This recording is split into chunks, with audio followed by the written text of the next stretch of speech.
आपल्या जेजुरी नगरीमध्ये मल्हाररायाच्या या नगरीमध्ये पुण्यश्लोक राजमाता अहिल्यादेवी होळकर यांच्या पदस्पर्शाने पावन झालेल्या या भूमीमध्ये राजे उमाजी नाईक यांच्या पदस्पर्शाने पावन झालेल्या या भूमीमध्ये छत्रपती शिवाजी महाराज, छत्रपती संभाजी महाराज, महात्मा ज्योतिबा फुले, डॉक्टर बाबासाहेब आंबेडकर या सर्वच महापुरुषांना अभिवादन करून या ठिकाणी मी माझं छोटस मनोगत या ठिकाणी व्यक्त करत आहे।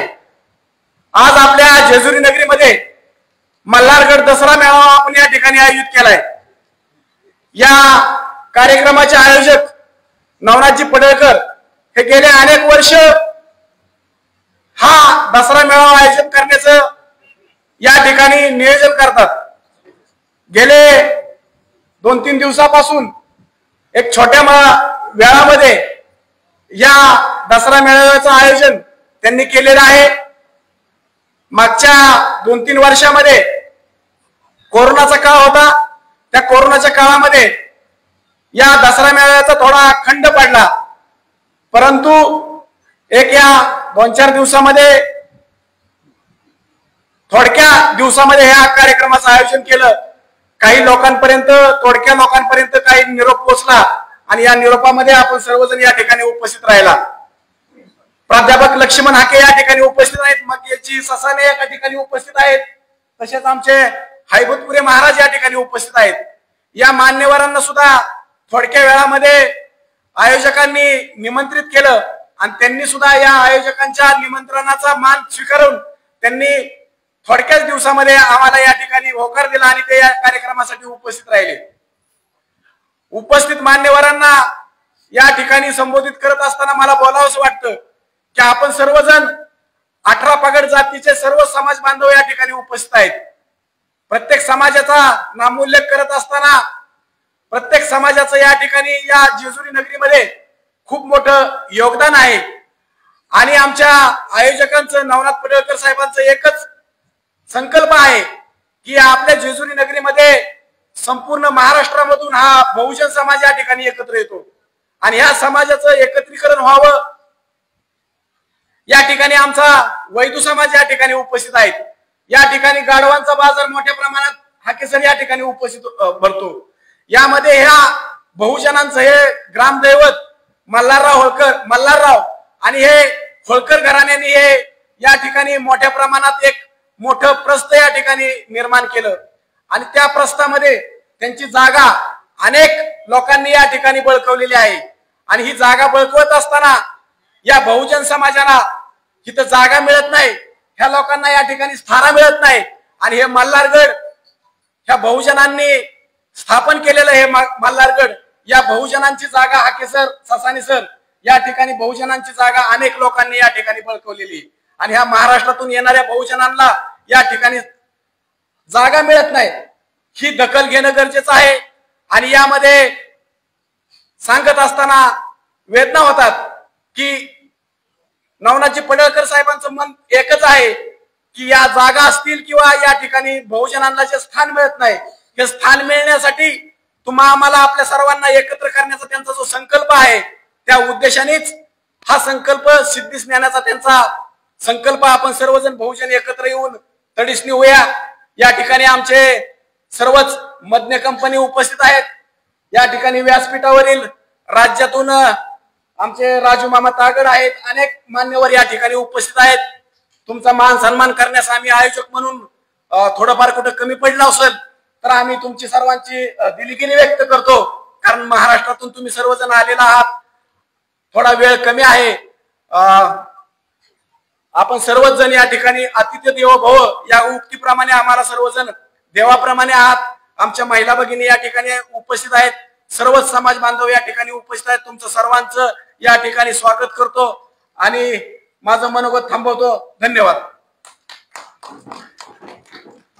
मनपूर्वक धन्यवाद भैया साहेब। यानंतर जेजुरी देवस्थानचे माजी प्रमुख विश्वस्त सन्माननीय शिवराजजी जगडे साहेब आपणास विनंती, आपण 2 मिनिटात आपल्या या ठिकाणी मनोगत व्यक्त करायचंय।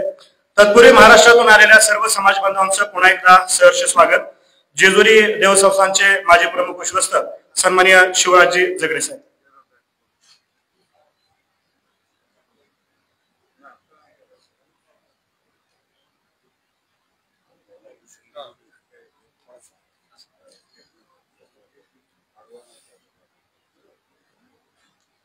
अवघ्या महाराष्ट्राचं कुलदैवत आणि बहुजन बांधवांचा लोकदेव, बहुजन बांधवांचा लोकदेव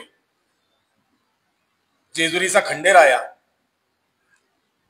आणि या जेजुरी नगरीच्या खऱ्या विकासाचे शिल्पकार, फार मोठं योगदान या जेजुरी नगरीला समाज व्यवस्थेसाठी आणि ऐतिहासिक वास्तू घडवण्यासाठी ज्यांनी दिलं असं होळकर घराण्यातील मल्हारराव होळकर, ज्यांना माळवा प्रांताची मी आज थोडक्यात मनोगत व्यक्त करतोय, ज्यांना 1732 ते 36च्या दरम्यान माळवा प्रांताची सुभेदारी मिळाली आणि त्यानंतर मल्हार भक्त मल्हारराव होळकरांनी या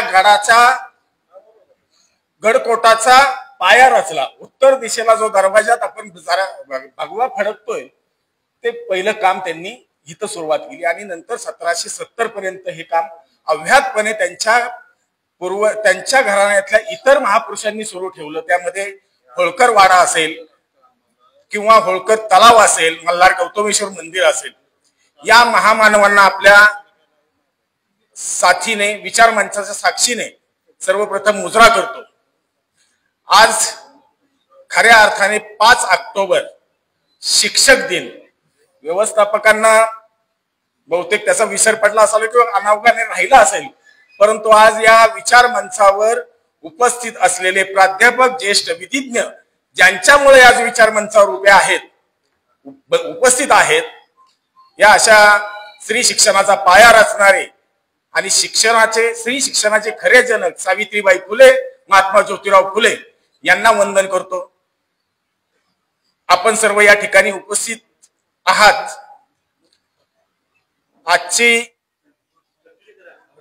आजची समाज व्यवस्था जर पाहिली किंवा जे राज्यातलं वातावरण जर पाहिलं तर आरक्षणाच्या उठलेल्या वादळात कुणीतरी बहुजनांचा आवाज या ठिकाणी राज्यात, देशात उठवतोय, याचा आम्हाला एक बहुजन बांधव म्हणून अभिमान वाटतो. विशेषतः प्राध्यापक Hake sir, advocate Mangeshji Sasane sir. Jejuri हे गाव 18 आलुते आणि 12 बलुत्यांचं, सुमारे 33 जाती येथे नांदतात. गेली अनेक वर्ष माझी इथं सहकारी आहेत पत्रकार बांधव. गेली अनेक वर्ष आम्ही 30-35 वर्ष आम्ही पत्रकारिता करतोय. या 33 समाज बांधवातून खऱ्या अर्थाने गावगाडा चालतो तो जेजुरी नगरीचा. कारण या ठिकाणी बहुजन बांधवांचा लोकदेव खंडेराया आहे. त्या धार्मिक विधींमध्ये सर्वांना मानपान आहेत आणि त्या सर्वांच्या मानपानातून कालच दसरा झाला. सुमारे 33 समाज बांधव एकत्र येऊन हा दसरा उत्सव साजरा करतात, एकमेकांना मान देतात आणि हा धार्मिक विधीतून सामाजिक सलोखा आणि बांधिलकी जपतात. अवघ्या महाराष्ट्राने याचा आदर्श घ्यावा असं हे जेजुरी गाव. आणि गेले 10 वर्षापासून या ठिकाणी आपण दसरा मेळावा साजरा करत आहात. गर्दी किती होते त्यापेक्षा दर्दी किती आहेत आणि लढवय्ये किती आहेत जे उपस्थित आहेत याला जास्त महत्व आम्ही देतो. ज्या मागील काळामध्ये आपण विचार मंचाला आवर्जून सांगतो की मागील काळामध्ये आम्ही विश्वस्त मंडळी होतो. मागच्या टर्म मध्ये आदरणीय लोढा साहेब होते आमचे सहकारी विश्वस्त आणि त्यांनी डायलिसिसची संकल्पना मांडली की मोफत डायलिसिस आपण चालू करू. मोफत डायलिसिस सुरू झालं आणि त्यानंतर त्याचं नाव काय द्यायचं डायलिसिसला, तर पुण्यश्लोक अहिल्यादेवी डायलिसिस सेंटर हे आम्ही नाव दिलं आणि तिथून खऱ्या अर्थाने सुरुवात झाली. त्यानंतर जी संकल्पना पुढे आली की अनेक समाज बांधवांची मागणी होती की या ठिकाणी, ज्या ठिकाणी न्यायप्रिय, प्रजाहितदक्ष, दानशूर आणि शिवभक्त अहिल्यादेवींचा वारसा इथं, ऐतिहासिक वारसा इथं आहे, या ठिकाणी त्यांचा भव्य दिव्य पुतळा उभा करावा अशी एक समाज बांधवातून संकल्पना केली. अनेक वर्षापासून ती प्रलंबित होती. ती सुरुवात केली आणि या जेजुरीच्या गडाच्या पायरी मार्गावर सुमारे 21 फूट उंचीचा सर्वात उंच पुतळा आमच्या काळातल्या विश्वस्त मंडळांनी आणि ग्रामस्थांच्या साथीने त्या ठिकाणी स्थानापन्न केला. त्याचं उद्घाटन 13 फेब्रुवारी 2021 ला झालं. अर्थात आपणा सर्वांना माहिती आहे ते अवघ्या राज्यभर ते उद्घाटन गाजलं. ते कुठल्या कारणामुळे गाजलं त्यात मी जास्त जात नाही, परंतु ज्या ज्या ठिकाणी आम्हाला बहुजन बांधवांना वाटतं की महापुरुष आणि महामानवांचे विचार घेऊन पुढे वाटचाल करावी, असं हे जेजुरी गाव आहे. वेळ थोडा आहे, मी जास्त वेळ घेत नाही, परंतु एवढंच सांगतो की आजची राज्यातली परिस्थिती पाहता आपण संघर्ष योद्धे आहात. मला सुरेश भटांच्या ओळी आठवतात की पुस्तात जात हे मुडदे, मसनात एकमेकांना कोणीच विचारत नाही, माणूस कोणता मेला. कोणीच विचारत नाही, माणूस कोणता मेला. जर हवी धुंद जन्माची, जर हवे मध्य जगण्याचे, तू विसळ तुझ्या रक्ताने हृदयाचा फुटका पेला. आपण सर्व बहुजन बांधव, तुम्ही मी ह्या जातीचा आहे, मी त्या जातीचा आहे, हे न पाहता आपण महाराष्ट्रामध्ये जो संघर्ष निर्माण केलेला आहे, जो प्रस्थापितांना, मी प्रस्थापित हा शब्द मगाशी आला, आम्ही विस्थापित झालो. विस्थापित कोणीच होत नाही. वर आभाळ आणि खाली धरती असते, आणि ज्यावेळेस वर आभाळ आणि खाली धरती ही ज्यावेळेस ही मनामध्ये रुजलं जातं, त्यावेळेस बंडाचं निशाण रोवलं जातं, एवढं नक्की. त्यामुळं मी तुम्हाला शुभेच्छा देतो. आज जेजुरीच्या खंडेरायाच्या दारातून असाच तुम्ही पुढे संघर्ष चालू ठेवावा, आणि खरा शिल्पकार जो आहे तो गावगाड्यातला बहुजन बांधव आहे, आणि तोच शिल्पकार राहील. मी तुम्हाला पुन्हा एकदा शुभेच्छा देतो आणि थांबतो. जय भीम, जय ज्योती, जय क्रांती. धन्यवाद साहेब. या ठिकाणी यशवंतजी पडळकर, रसूल शिंदे, चंद्रकांत गोरपडे, आपल्या मनपूर्वक स्वागत. आजच्या कार्यक्रमाचे प्रमुख वक्ते आणि महाराष्ट्राचा बुलंद आवाज सन्माननीय शिवानंद हैवतपुरे महाराज, आपणास विनंती की आपल्या परखड वाणीतून आम्हा समाज बांधवांना मार्गदर्शन करा. सर्वांनी जोरदार टाळ्या महाराजांचं स्वागत करायचं. मंचावरती उपस्थित आदरणीय हाके सर, आदरणीय ससानेजी, उपस्थित सर्वच मान्यवर, मी सगळ्यात पहिल्यांदा आमचे मित्र नवनाथ पडळकर यांचं मनापासून अभिनंदन करतो की त्यांनी खूप चांगल्या पद्धतीचा विचार करून या मेळाव्याचं आयोजन इथे केलं. बहुजनांच्या चळवळीचं, धार्मिक एकत्रीकरणाचं, प्रबोधनाचं हे केंद्र आहे. इथं कोण कुंभार आहे, कोण सांबार आहे, कोण लोहार आहे, कोण घिसाडी आहे, वेगवेगळ्या जातीची आपण सगळी माणसं. आपल्या जाती जरी वेगळ्या असल्या तरी आपल्या सगळ्यांच्या वेदना सारख्या आहेत, आक्रोश सारखा आहे आपला, अंतःकरणातला विद्रोह आपला समान आहे. याचं कारण आहे आपले पूर्वज एक आहेत, आपली सभ्यता, आपली संस्कृती एक आहे. या देशाच्या निर्माणामध्ये जितका विस्थापितांचा, ओबीसींचा, भटक्यांचा वाटा आहे तितका प्रस्थापितांचा नाही. हे सूर्यप्रकाश आहे इतकं स्वच्छ आहे. हा देश आम्ही उभा, इथले गड किल्ले बांधण्यामध्ये आमच्या बापदाद्यांनी घाम गाळलाय. मोठमोठ्या भांडवलदारांच्या कंपन्या, मोठमोठ्या इंडस्ट्रीज श्रमिकांच्या घामाने ज्या उभ्या आहेत, तो ओबीसीचा घाम आहे, तो भटक्यांचा घाम आहे.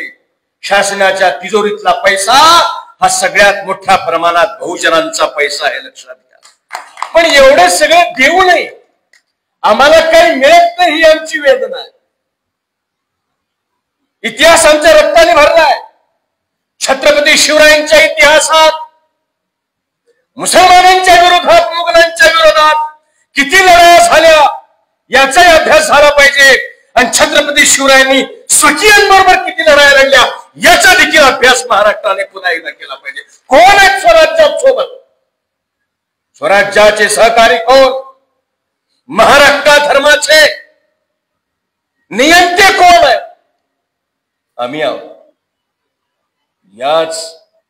याच घाटातून जी यात्रा जाते पंढरपूरच्या विठुरायाच्या चरणी लीन होण्यासाठी, या दिंडीत पताका ज्यांच्या खांद्यावरती आहे ते सगळे खांदे बहुजनांचे आहेत, ओबीसींचे आहेत, भटक्यांचे आहेत, आमचे.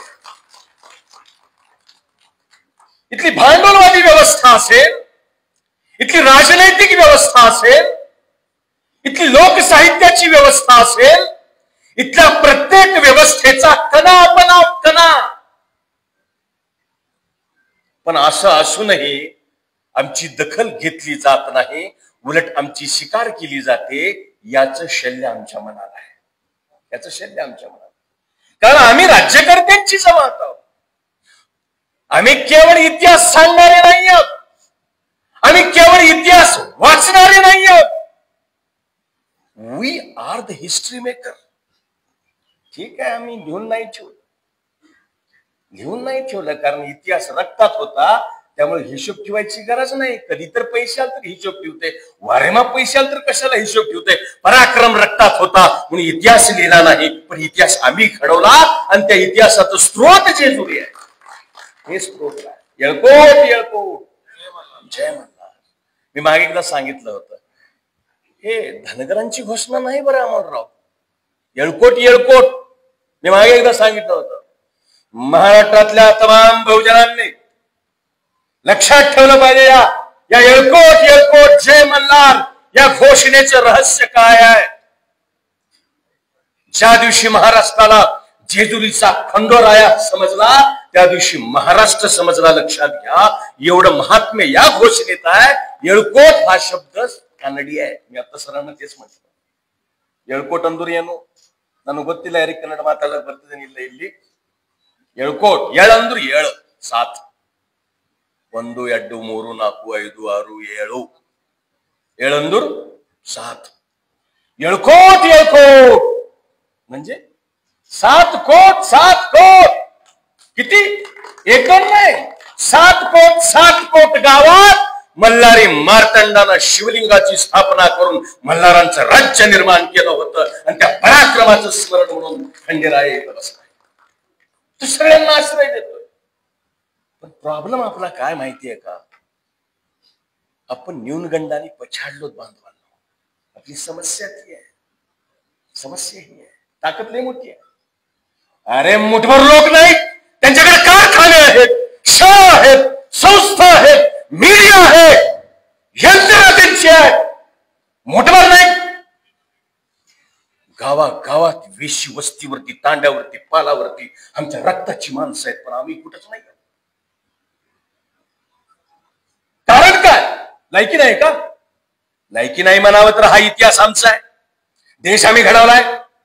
पाच चाळून पाले इतिहासाच. पहा इतिहास छत्रपतींचा, पहा इतिहास भारतीय स्वातंत्र्याचा. संगोळी रायांचा बघा, उमाजी नाईकाचा बघा. अरे भटक्यांचा इतिहास, बहुजनांचा इतिहास, ओबीसींचा इतिहास. इतिहासाचे मालक आम्ही आहोत, पराक्रमाचे मालक आम्ही आहोत. पण समस्या आहे, आम्ही न्यूनगंडाला पछाडले आहोत. आपल्याला काय होतंय, मी मायनॉरिटीत आहे. नो, ओबीसींना एक सांगणं आहे, माझी विनंती आहे की सर, एक वाक्य डोक्यात पक्क ठेवा.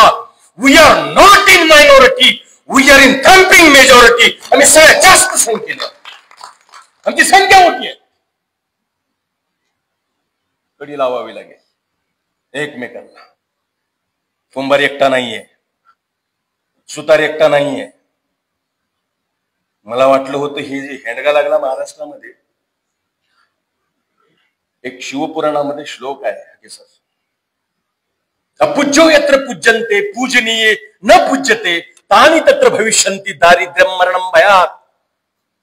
श्लोकचा अर्थ असा आहे की जेव्हा नालायकांची पूजा होते आणि लायकीची माणसं अडगळीत पडतात, तेव्हा दारिद्र्य, मृत्यू आणि भय निर्माण होते. महाराष्ट्राच्या सामाजिक, सांस्कृतिक, राजनैतिक, आर्थिक इतिहासामध्ये लायकीच्या माणसाला अडगळीत टाकून नालायक माणसं जेव्हा लाखोंच्या आंदोलनाचं नेतृत्व करतात, तेव्हा दारिद्र्य आणि मृत्यू आणि भय निर्माण होते महाराष्ट्रामध्ये. हे जे निर्माण झालेलं आहे, त्या अंधाराच्या विरोधात कोणीतरी उतरल का वाटलं होतं, पण शेवटी हाके सर तुम्ही उतरलात, तुमचं मनापासून अभिनंदन आहे. ससाने सर तुम्ही ताकदीनं आहात, तुमचं मनापासून अभिनंदन आहे. आम्हीच आमच्या माणसांचं कौतुक केलं पाहिजे. सोपं नाहीये, लष्कराच्या भाकऱ्या भाजणं सोपं नाहीये. लोकांची दूषणं, तिरस्कार, आरोप, या सगळ्या काच खळग्यातून वाट काढत काढत बहुजनाची माणसाची लिडरशिप तयार होते. लक्षात घ्या, आपला माणूस झटमने आमदार होत नाही, आपला माणूस फटमने खासदार होत नाही. बापराव, कमीत कमी मी विचार केला नवनाथजी, 20 वर्ष 25 वर्षाचा स्पॅन लागतो. म्हणजे ओबीसीची मायनॉरिटीची एक लिडरशिप थांबायचं म्हटलं तर 20 वर्षाची मेहनत लागते कमीत कमी. का? कारण आमच्याकडे शाळा नाहीत ना, शाळा नाहीयेत, आमच्याकडे बँका नाहीयेत ना.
असं म्हटल्यावर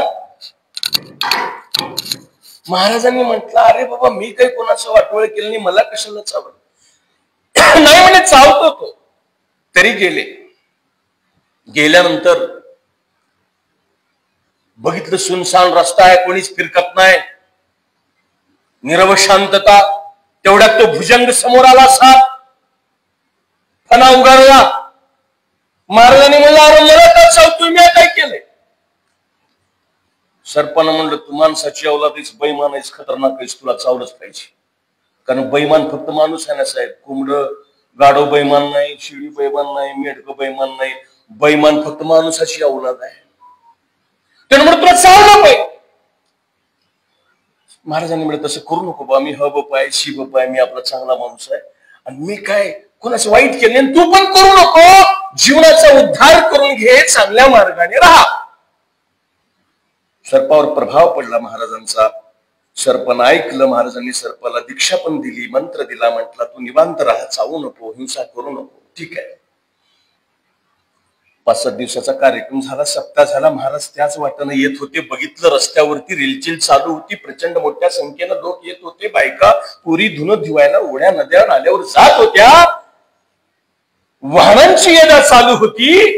महाराजाला वाटलं, अरे वा, सर्पाला माझं ऐकलं, त्याला धन्यवाद दिला पाहिजे. तो सर्पाला शोधायला लागले. महाराज कुठं आहे? शेषनाग कुठं? शोधलं शोधलं, साप काही मिळत नव्हता. बघितलं, एका खडकावरती तो साप अर्धमृत अवस्थेमध्ये पडला होता, रक्तबंबाळ झाला होता. आणि त्याच रस्त्यावरल्या, त्याच गावातली शेंबडी पोरं, ज्यांची लायकी नाही असली पोरं, नालायक माणसं गावातली, काटकानं कोचत होते सापाला, काटकानं. तेवढ्यात एक पोरगा आलं, शेपूट धरून गर गर गर फिरवलं सापाला. त्या आबाला दिलं, ही बाळून वरून पडलं साप बदमण्या खाली. महाराज आले, सरक सरक सरक. ते सरप म्हणजे ओबीसी, बरं, ते सरप म्हणजे ओबीसी. महाराज आले जवळ आणि म्हणजे, सर्पा काय अवस्था तुझी? त्या सर्पानं म्हणलं, काय नाही, झक मारून तुमचं ऐकलो, तुम्ही कोणाला चावू नको, ह्याला बोलू नको, त्याला बोलू नको, नीट राहा, खाली मान घालून राहा, नाका समोर चाल, असलं तसलं सगळं सांगितलं, तुमचं ऐकलो. ज्यांची लायकी नाही ते पण काड्या करायला लागलेत. आता ज्यांची लायकी नाही ते पण काड्या करायला लागले. संविधान माहित नाही ते पण काड्या करायला लागले. म्हणून माझी अशी अवस्था झाली म्हणल्यावर महाराजांनी त्या ओबीसीच्या सापाला म्हटलं, अरे बाबा, ज्या रस्त्याने जाण्याची प्रस्थापिताची हिंमत होत नव्हती त्या रस्त्यानं आता सगळेच चाललेत. शेवडे पोरं देखील तुला टवचायला लागलेत गावागावात.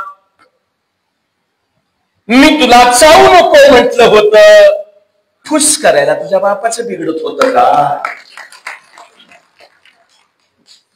ससाने आणि लक्ष्मण हाके म्हणजे ओबीसीचा फुतकार आहे, लक्षात घ्या. आम्हाला चावायचं नाही, आम्हाला कोणाला चावायचं नाही.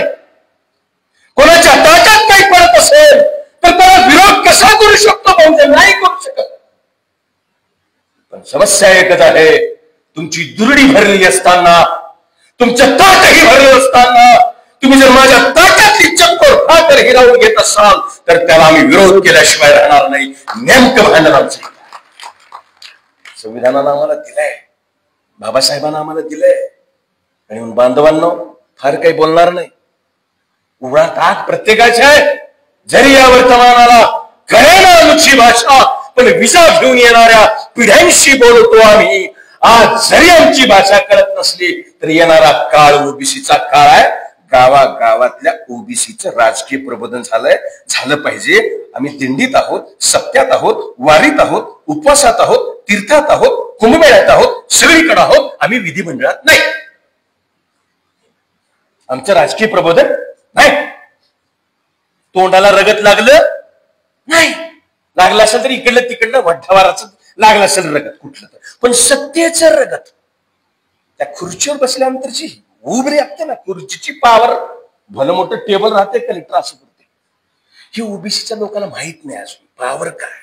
पावर ती यादवांनी युपी मध्ये दाखवून दिली पावर ओबीसीची. मला वाटतंय महाराष्ट्राच्या राजकारणाला आपल्याला राजकीय प्रबोधनाची आवश्यकता आहे. आपण सगळे कुठल्याही जातीचे राहू दे, आपल्या वेदना एक आहेत, वेदनावरती समाधान एक आहे, ते म्हणजे राजकीय सत्ता.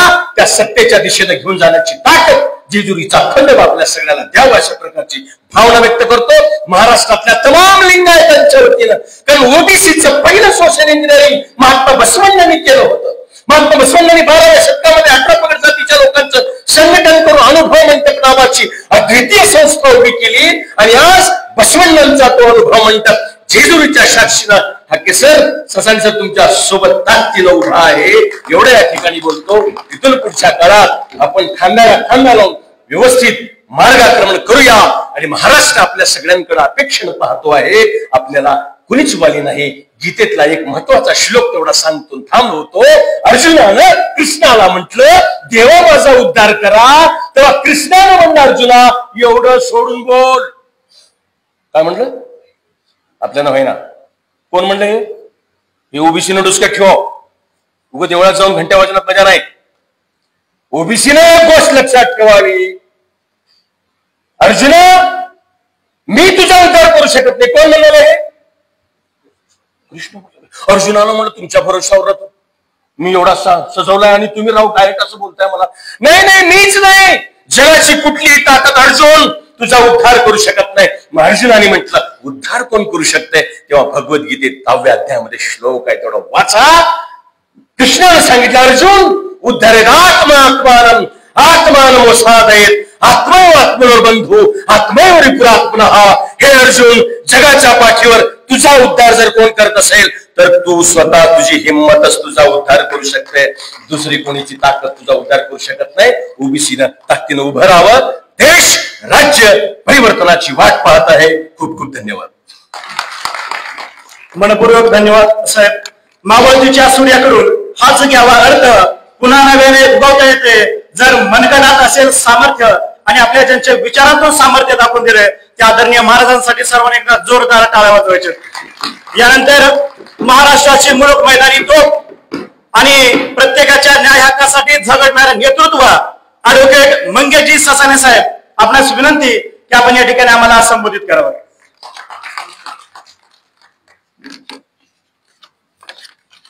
यकोट यकोट यकोट यकोट. जय ओबीसी, जय भीम. आज या जेजुरीच्या मल्हार गाड्याच्या पायथ्याशी आज हा दसरा मेळावा आयोजित केलेला आहे. सर्वप्रथम मी जे आयोजक आहेत नवनाथ पडळकर आणि त्यांचे सर्व सहकारी यांचे खूप खूप आभार मानतो. काल परवा आपण दसरा मेळावे पाहिले. राजकीय उठ्ठे काढण्यापलीकडं तिथं कुठंतरी आपल्यासारख्या वंचित, प्रताडित, पीडित, ओबीसी, व्हीजेएनटी, आलुतेदार, बलुतेदार, गावगाड्यामध्ये पालामध्ये राहणाऱ्या आपल्यासारख्या भटक्या विमुक्त 450 जातीमध्ये विभागलेल्या ओबीसींची बाजू क्वचितच घेतलेली आपण बघितली. महाराज आमचे शिवानंद हैबतपुरे, आमचे सहकारी लक्ष्मणजी आकेसाहेब आणि सर्व जेजुरीचे ग्रामस्थ, आपण सर्व आलेले ओबीसीच्या प्रेमापोटी, ओबीसीच्या प्रत्येक जात समूहातले प्रतिनिधी, इथं वैदू समाजाचे बांधव आले, इथं कैकाडी समाजाचे बांधव आले. मुळामध्ये आपण आता बघितलं असं की गेल्या 1.5-2 वर्षापासून एक जणाच्या जात वर्चस्वाच्या हट्टापायी महाराष्ट्र हा जाती जातीमध्ये विभागला गेलाय. कोण कुणाच्या तोंडाकडे बघत नाही, संशयाने बघतात. ते आम्हाला नावं ठेवायची, आमची लायकी काढायची आणि परत आमच्याच ताटातलं मागायचं, असा नीचपणा चालू आहे. दसरा मेळावा, खऱ्या अर्थानं दसरा मेळाव्याचं काय असतं तर दसरा मेळाव्याला रावणाचं दहन करतात. ते प्रतीक एक असत्यावर सत्याचा विजय, अन्यायावर न्यायाचा विजय. गेल्या 2-3 वर्षात त्या मराठवाड्यामध्ये असाच एक रावण निर्माण झालेला आहे. 10 तोंडी रावण. चेहरा एक आहे, पण जी 10 तोंड आहेत त्याच्यात एक तोंड क्षीरसागरचं आहे, एक तोंड पंडितचं आहे, एक तोंड टोपेचं आहे, एक तोंड त्या धसांचं आहे. अशा सगळ्या तोंडांची भाषा हा रावण बोलतोय. तो बजरंग, रोहित पवार, ही सगळी तोंड आहेत, फक्त त्यांची भाषा एकच तोंड बोलतोय. आणि ते काय मागणी करतोय? रावणाने सीतेचं हरण केलं होतं महाराज. हा रावण कशाचं हरण करतोय? तर आम्हाला जे डॉक्टर बाबासाहेब आंबेडकरांनी संवैधानिक अधिकार दिले, समानतेचे अधिकार दिले, सामाजिक न्यायाचं आरक्षण दिलंय, ते आरक्षण, ते हक्क अधिकार याचं हरण करायचं जे कारस्थान हा रावण गेल्या 1.5-2 वर्षापासून करतोय. कारण की ह्या रावणाला जी शक्ती आहे, त्या रावणाला शक्ती त्याच्या समाजातल्या 170 आमदारांमुळे त्याला ती वाटते मला शक्ती आहे. त्या रावणाच्या मांडीला मांडे लावणारे जे आमदार खासदार आहेत ना, त्यामुळं त्या रावणाची एवढी हिंमत होते. त्यामुळं या लढाईमध्ये आता आपल्याला राम व्हावं लागल, कुणाला लक्ष्मण व्हावं लागल, कुणाला हनुमान व्हावं लागल. आणि हा 10 तोंडी रावण जो आपलं हक्क अधिकार, संविधानिक अधिकार, आपला निधी, आपला मान सन्मान गाडायला निघाला आहे, त्याला गाडावं लागेल. काय चालू आहे? तुम्ही आमचं खाल्लं, तुम्ही आमचं खाल्लं, तुम्ही आमचं खाल्लं. अरे तुम्ही आम्हाला खाऊन देणार नव्हता म्हणून ते आमच्या बापांनी डॉक्टर बाबासाहेब आंबेडकरांनी आम्हाला वेगळं दार दिलं होतं आरक्षणाच्या रूपातनं. तुमच्याकडे सगळं आहे ना. आज गाववाड्यात ग्रामपंचायत, पंचायत समिती, जिल्हा परिषद, नगरपालिका, महानगरपालिका कुणाच्या? दूध डेऱ्या कुणाच्या? सूत गिरण्या कुणाच्या? सहकारी बँका कुणाच्या? आता प्रस्तावित करताना आमच्या एका बंधूंनी सांगितलं की पहिल्यांदा हे जे देवस्थान आहे, या देवस्थानामध्ये आम्हाला प्रतिनिधित्व होतं. ही जी सगळी देवस्थानं, आपण वीरचं देवस्थानचं एक प्रकरण झालं, ही सगळी देवस्थानं ही बहुजनांची आहेत, आमची प्रतीक आहेत ती. आता ह्या महाराष्ट्रातल्या सगळ्या देवस्थानाच्या विश्वस्त बॉड्या काढाव्या महाराज. अहो तुम्हाला आमचं जमिनी पुरल्या नाही. रामोशी वतनची जागा ह्यांनीच हडपायची, महार वतनाची जागा ह्यांनीच हडपायची, देशमुख वतनाची जागा ह्यांनीच विकत घ्यायची, गुरुवांच्या जागा ह्यांनीच घ्यायच्या, ग्रामपंचायती यांच्याकडच, आमदार हेच, खासदार हेच, मुख्यमंत्री हेच. आमची देवस्थानं पण तुम्हाला पुराणात. आणि म्हणायचं की आमच्या गरिबाच्या लेकराला न्याय मिळाला पाहिजे. आणि आमची लेकरं काय करायची? टाकायची कुठल्या तरी विहिरीत, कुठं समुद्रात आम्हाला पाठवता. अहो, आरक्षणाचं काय करतोय आता बऱ्याच जणांना आपल्या माहित नसतील. आपले एवढे वरिष्ठ इथे त्यांनी कधी हे बघितलं नसेल. ते टीव्हीवर बघत असतील, बाबा त्याला हा कोणाला शिव्या देतोय, का ते हाके सर सारखे वारडावाडा करतात, का त्या भुजबळ साहेबांना सारखे टीव्ही दिसतात. अहो, आपल्याला स्वातंत्र्य मिळाल्यानंतर या वर्ण व्यवस्थेमध्ये हजारो वर्षापूर्वी आमची लायकी तुम्ही आम्हाला दाखवली होती. ती कुठंतरी आम्हाला समान संधी मिळाव्या, आमची पोरं कुठेतरी शिकावी, कुठेतरी चांगल्या नोकऱ्या लागाव्या. कारण की 200-300 वर्षापासून आम्ही तुमच्या खांद्याला खांदा लावून या स्वराज्याच्या लढाईमध्ये हेच मावळे लढले सगळे. पण त्या स्वातंत्र्यानंतर जी सत्ता भोगली, जो सहकार भोगला, तो कुणी बरं? तुम्हाला तुमचं वर्चस्व कायम ठेवायचंय, तुम्हालाच तुमच्याकडे सगळं पाहिजे. मग आता कुठंतरी ओबीसीचा एखादा मंत्री दिसायला लागला, त्या तालुक्यामध्ये एखादा पुढारी दिसायला लागला, तो कुठंतरी शड्डू ठोकायला लागला. आमच्या गोपीचंद पडळकरांसारखा एखादा तिथं येऊन शड्डू ठोकतोय, आव्हान देतोय, आणि ते यांना नकोय. त्यामुळं या जरांगेला या सगळ्या प्रस्थापितांनी रसद पुरवली. या प्रस्थापितांनी त्याला एक चेहरा केलाय. का तर आता हाके दिसायला लागलेत, आता पडळकर दिसायला लागलेत, आता ससाने काहीतरी बोलतोय, आता मुंडे ओबीसीची भाषा बोलायला लागलेत. का? आम्ही कधी तुम्हाला विरोध केला होता? आम्ही म्हणलं तुम्हाला की तुम्ही आमदार आहेत, आम्ही तुम्हाला नाही मत देणार, आमचा माणूस पाहिजे. मुळामध्ये महाराज तुम्ही न्यूनगंड म्हणालात, खरंच आहे न्यूनगंड आहे. आपल्याला आमदाराच्या जवळचा राईट हँड हे बनायचं आपल्याला खूप मोठं असतं.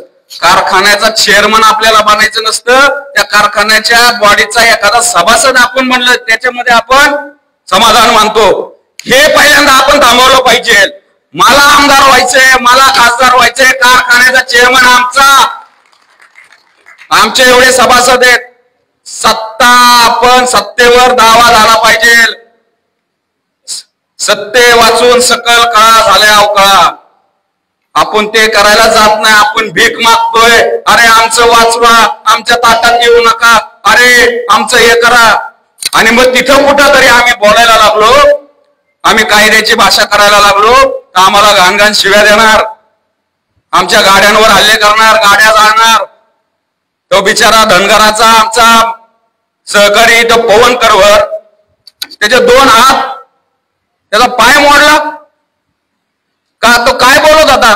तुम्हाला जातीवर शिव्या दिल्या होत्या. तो एकच म्हणत होता किंवा आमच्या ताटामध्ये येऊ नका. इथं आता नवीन काय चालू केलंय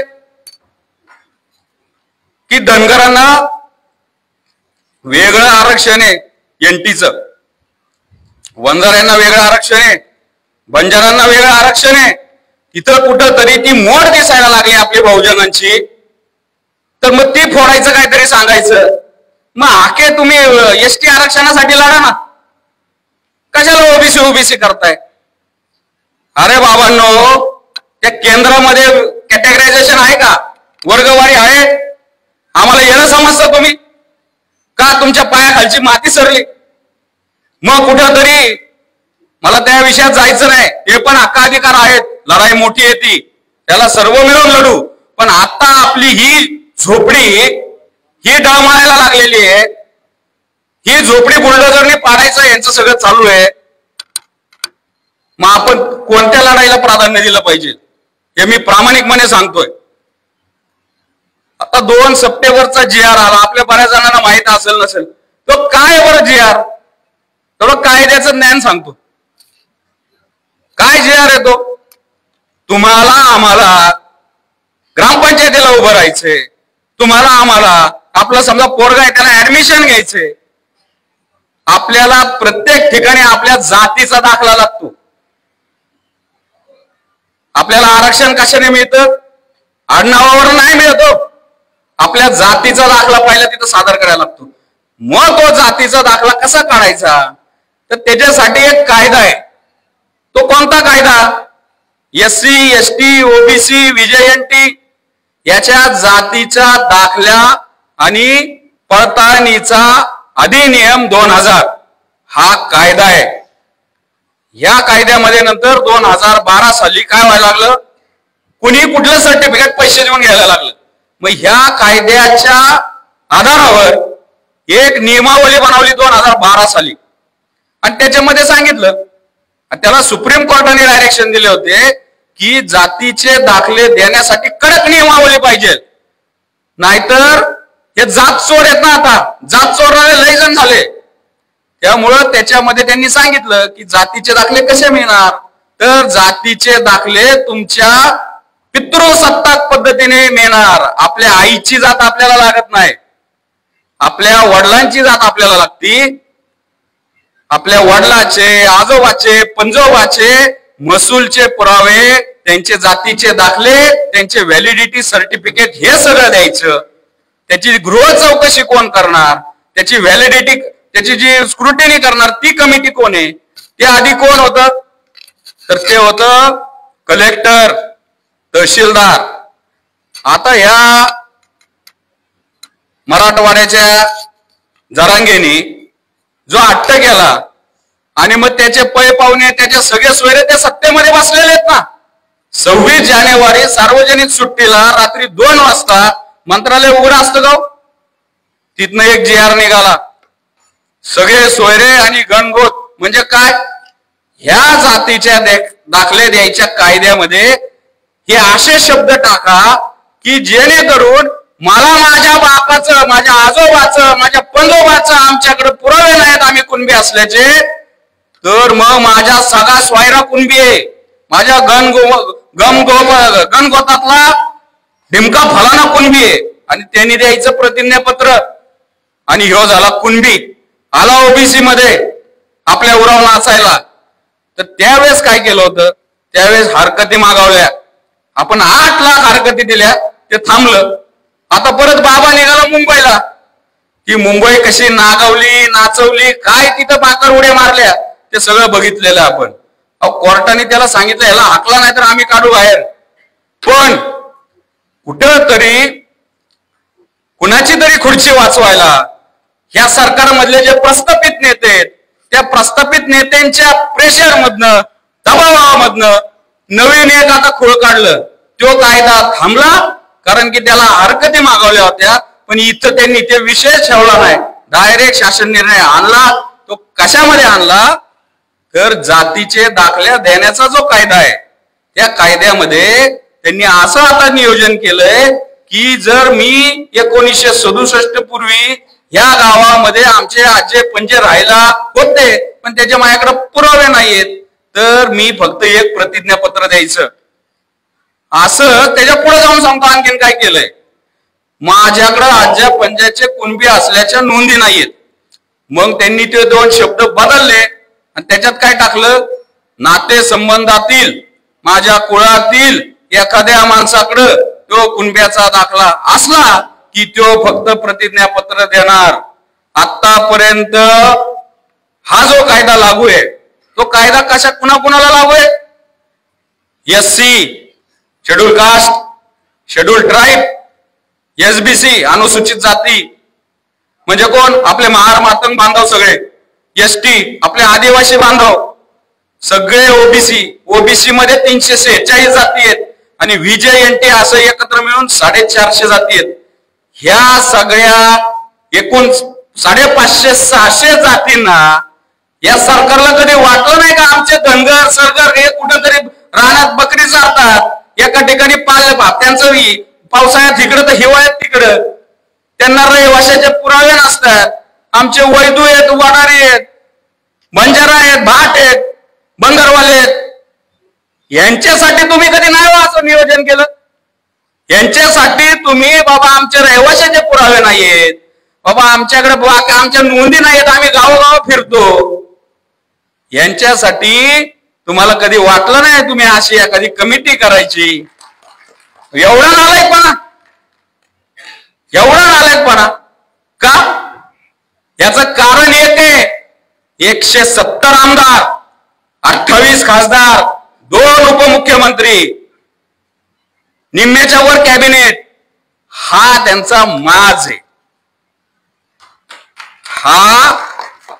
हे दाखवतात, हे सांगतात, मुख्यमंत्र्याला सांगतात काही असून दे, जरांगे येडा असून दे, जरांगेची मागणी बेकायदेशीर असून दे, पण आमचे आकडे बघा, आमच्याकडे सहकारी बँका आहेत, आमच्याकडे साखर कारखाने आहेत, महाराष्ट्राची आर्थिक नाडी आमच्याकडे जमिनी आहेत, त्याच्यामुळे आम्ही सांगल तेच ऐकायला लागल तुम्हाला आणि तसे GR काढायला लागल. काल सर नव्हते, वडेट्टीवार असतील, भुजबळ साहेब असतील, मी असेल, प्रकाश अण्णा शेंडगे असतील, सरकारने आम्हाला बोलवलं होतं. काय ओबीसीला मोर्चे करतात, काय करतात, काय तुमचं म्हणणं आहे? म्हणजे करायचं, एखाद्याला जीवा मारायचं आणि तो कुठंतरी त्या ICU मध्ये त्याचं ते अशी वर खाली ती लाईन होत असताना त्याला बोलवायचं, का रे बाळा तू काय झालं हॉस्पिटलमध्ये, तुला वाचवतो थांब. आम्हाला बोलवलं तिथं, आम्ही सांगितलं सगळे असं तसे, हे कुणबी दाखले 2004 पासून खोळ काढलं. आता आमच्या गावात एखादा सरपंच कधीतरी अल्टरनेट व्हायचा, आता ते पण होणार नाही. पहिल्यांदा तरी हुडकायला यायचे, एखादा नाव्याचा कोण आहे का, कुंभाराचा कोण आहे का, धनगराचं नको, धनगराची वस्ती जास्त आहे, एखादा मग दुसरा कुंभार असं कोणतरी बघायचे, एखादा माळ्याचे ज्याची कमी घर आहे त्याला फक्त हुडकायला यायचे. आता हुडकायलाच येणार नाही तुम्हाला हुडकायलाच येणार नाही. त्यांच्याच कलगी तुरा लागेल आता की याचा कोणती दाखला ओबीसीला लावायचा का त्याला लावायचा. तर हे सगळं आता हे कारस्थान झालंय. आम्हाला समजून सांगत होते की यांनी काही होणार नाही आणि तुम्ही कोर्टामध्ये गेलेला आहे, त्यामुळं आता कोर्टात हा प्रकरण न्यायप्रविष्ट असताना आपल्याला याच्यामध्ये बदल करता येणार नाही. आता याचिका करणारे आम्ही, प्रतिवादी सरकार, आणि हे म्हणतात त्याच्यात बदल करता येणार नाही. एवढं बी आम्ही अडाणी नाही आहोत. आम्हाला बाबासाहेबांनी सांगितलं शिका, संघटित व्हा, संघर्ष करा. महात्मा फुलेंनी तर शिक्षणाची गंगा वाहिली, तुम्ही आम्हाला असं सांगताय वकिलांना. त्यामुळं आम्ही तिथं स्पष्ट सांगितलं, आम्ही आमचे मोर्चे, आंदोलन आणि हे जे महाराष्ट्रामध्ये विद्रोह चाललेला आहे तो थांबवणार नाही. स्पष्ट सांगून आम्ही तिथं बाहेर आलो आणि आमची भूमिका सांगितली. त्यामुळं आपल्याला एक येणं गरजेचं आहे, ज्या प्रमुख जाती या ओबीसीच्या आंदोलनामध्ये जे नेते संघर्षाची भूमिका घेतात, ते निर्णायक भूमिका घेतात, ते कायद्याचं बोलतात, ते मग त्यांना तोडाफोडा राज्य करा अशा प्रकारचे नियोजन चालू आहे. मग तुम्ही इकडं काय करताय, मग तुमचं ते आरक्षण, मग तुम्ही इकडं काय करताय, तुमचा हा नेता इकडं, हे असं चालू आहे. तर हा कावा समजून घेतला पाहिजे. प्रत्येक लढाई वेगळी आहे. एसटीची लढाई लढणारे लढतात, आमचा सपोर्ट आहे, पण ओबीसीचं वाचवण्याचा जो विडा आम्ही उचललाय, ती जबाबदारी जी आम्ही घेतली, त्याला मायबाप होऊन तुमची आम्हाला साथ लागणार आहे, तुमचा आशीर्वाद लागणार आहे. आणि या मल्हारगडावर आज आपण आरोळी ठोकली पाहिजे. प्रस्थापितांविरुद्ध आपण 2 हात करायची तयारी ठेवली पाहिजे. जो 10 तोंडी रावण त्या महाराष्ट्रामधून आपलं सगळं अस्तित्व संपवायला निघालेलं आहे, याला आपण सगळ्यांनी मिळून एक होऊन आपल्या 12 बलुतेदारातल्या प्रत्येक छोट्या छोट्या बांधवांना, सगळ्या समाजांना एकत्र घेऊन आपण लढलं पाहिजे. आपण कोर्टात लढतोय, आपण रस्त्यावर लढतोय, वैचारिक लढाई लढतोय. हल्ले होतात ते आम्ही सहन करतो, फक्त तुमच्याकडून ऊर्जा पाहिजे. एवढंच बोलतो. जय भीम, जय संविधान, येळकोट येळकोट, जय मल्हार. मनपूर्वक धन्यवाद. यानंतर या कार्यक्रमाचे आयोजक नवनाथजी पडळकर साहेब, आपल्यास विनंती आपण या दसरा मेळाव्याची भूमिका आणि काही ठराव या ठिकाणी मांडावेत. तुमच्या समोर पुन्हा येतोय. 2 मिनिटात मी 2-4 मिनिटात सांगणार आहे, कारण इथून घेऊन जाण्यासाठी 2-3 वक्त्यांनी अतिशय चांगला खुराक तुम्हाला दिलेला आहे. परंतु दसरा मेळावा संयोजन समितीच्या वतीनं जेजुरी नगरीतल्या नागरिकांच्या अपेक्षा आणि महाराष्ट्रातल्या अपेक्षा काय या संदर्भात मी 3-4 ठराव मांडणार आहे. सर, महाराष्ट्र आज आम्हाकडं सर्वांकडं एक वेगळ्या नजरेनं पाहतोय, अपेक्षेनं पाहतोय.